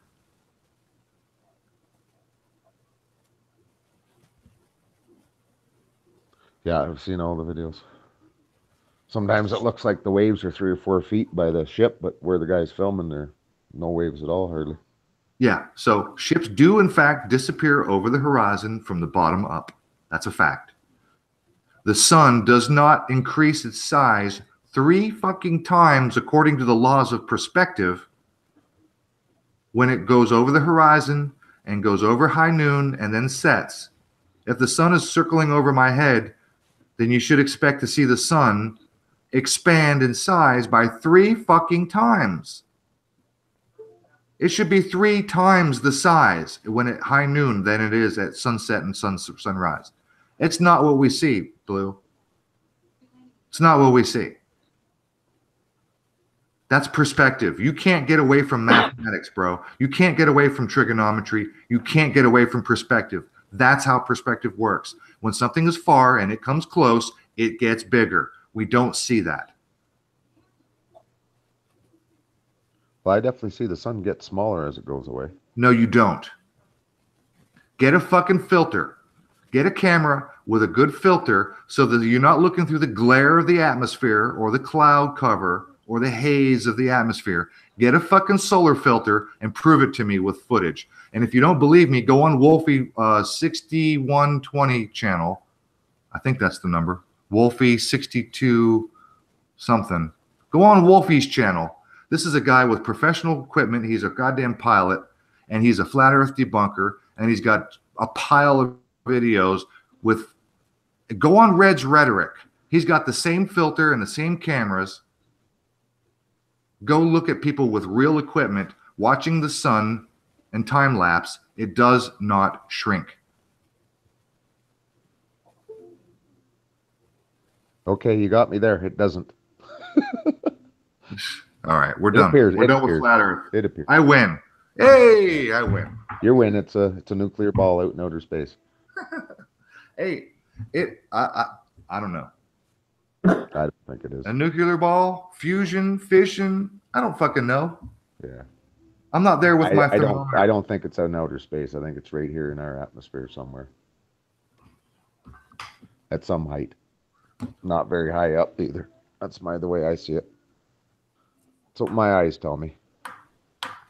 And the moon, you know, it's see-through half the time. So how does that work if it's a rock? Amy said it's Wolfie 6020. Thank you, Amy.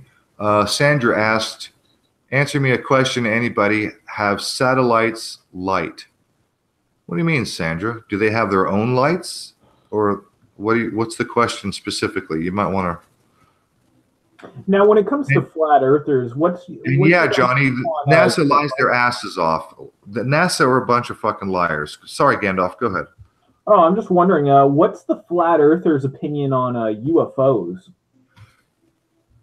How about meteors? How do meteors get through the firmament? And by the way, do you know where the firmament comes from? Do you know where we get that terminology? Where is that from? The firmament refers to the stars because they're fixed. I'm back. The stars are fixed. They're firm in their place. And if you're in the desert where you can see, 360 degrees all the way around you, or if you're on the ocean, if you're on a boat and you can see 360-degree horizon, then it looks like you have a dome over your head. And it's the stars. They rise and they fall. The sun and the moon, the stars, the planets, they rise and they fall. It looks like a dome. And they're firm. They're fixed in their position. It's the firmament. And in ancient times, they didn't know where rain came from. All they knew was it fucking rained. And they thought, wow, where's this water coming from? It's falling from the fucking sky. It must be above the firmament. Wrong. Wrong again, ancient ones. Can you hear me now? Do you think we're hurtling through space? You're back, Amy. Yes, Blue, I do. But the stars have never changed in recorded history of mankind. Again, my friend, you need to take a class on perspective. And the stars have. That's not about perspective. That's about what I was saying. No, it's everything to do with perspective. When the stars are hundreds of millions or billions of light years away, then yeah, it has to do with perspective. Because when you're driving down the road in your car, the trees pass very fast, but the mountains don't move hardly at all, do they? Do you think we've got telescopes that can zoom into something that's 100 million billion miles away or whatever? Let me answer my question. When you're driving in your car, the trees pass by very fast, but the mountains don't hardly move, do they? True. That's perspective. And that's only a couple of miles, my friend. How about a couple of 100,000 or 100 million or billion, or how about 100 billion light years? Can I help put something into perspective? Take it, Amy. It's yours. People are always asking how come Polaris doesn't seem to move. And if you take the scale, you got to bring it down to scale. Stand someplace and look at a mountaintop that's 100 miles away. All right? That is the distance between the Earth and Polaris. Now, shift your position 4 inches right or left. Now, does that mountaintop appear to move? That shifting of 4 inches is the circumference of our orbit around the sun. From the summer to the winter, that line, that's the distance. So even though we're going around the sun, it's like standing and looking at a mountaintop 100 miles away and moving 4 inches. And that'll give you what kind of perspective you're looking at when you're looking up at Polaris. I'm done. Lesson over. E.T. is in our chat, and he said they have changed. They change over eons, and he's 100% correct. Yes, and there are records that show the stars shifted. That's correct. Not only have the stars shifted due to our motion through space, but they have shifted because of the Earth has changed its angular reference to the sun. We've not always been 23.5 degrees tilt. That has changed as well over time. Yep. So, yes, the stars patterns change. But the Big and Small Dipper have always circulated around. They have never changed. Well, you've also got to understand something about the fact that most of the stars that we can see are in this arm of the galaxy.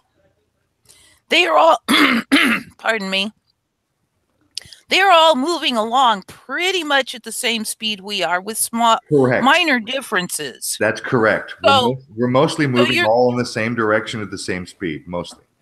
Yep, pretty much. But there are, over time, the minor differences add up and you will see shifting.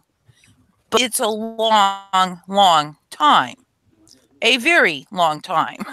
Well over one human's lifetime before going it. It was there, now it's here. So yeah, Johnny, you're a smart ass, Johnny. We love you. He has to pee. Johnny has to pee, but he doesn't want to miss any flat Earth facts. Nice dig, Johnny. You jerk. Anyway, guys, this is getting quite long, and it technically this is my bedtime. Yeah, we're well over time, Amy. And maybe we should call this. Yeah, let's wrap it up. Breaking. You're breaking up, honey. Yes. Pretend we're. Yeah. You're breaking for me. Okay.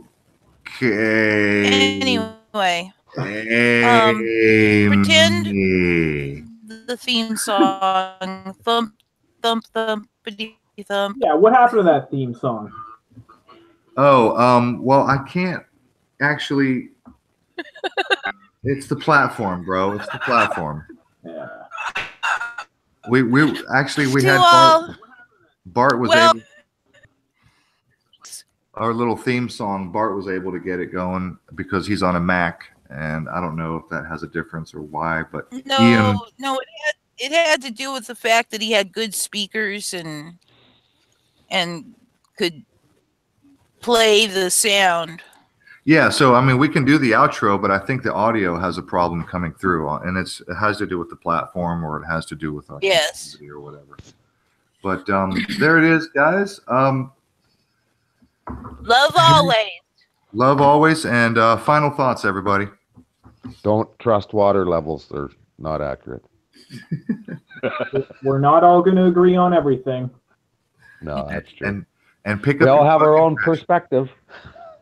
And let's solve for the psychopaths in control. See my playlist on my channels, Amaterasu Solar and Amaterasu Solar again. And make sure to pick up your fucking trash. Oh, and just one quick thing. One of my latest videos is on electrogravitics and what I know about it. Do have a look. Good night. Gandalf, Blue Blood, thank you guys for hanging out with us. Oh, it's great. What happened, Mutt? Oh, we lost. We lost him. Well, I tell you what, guys, we shall say goodnight here, and I'm going to stop the broadcast. And love to everybody, and let's get it done. All right, peace, everyone.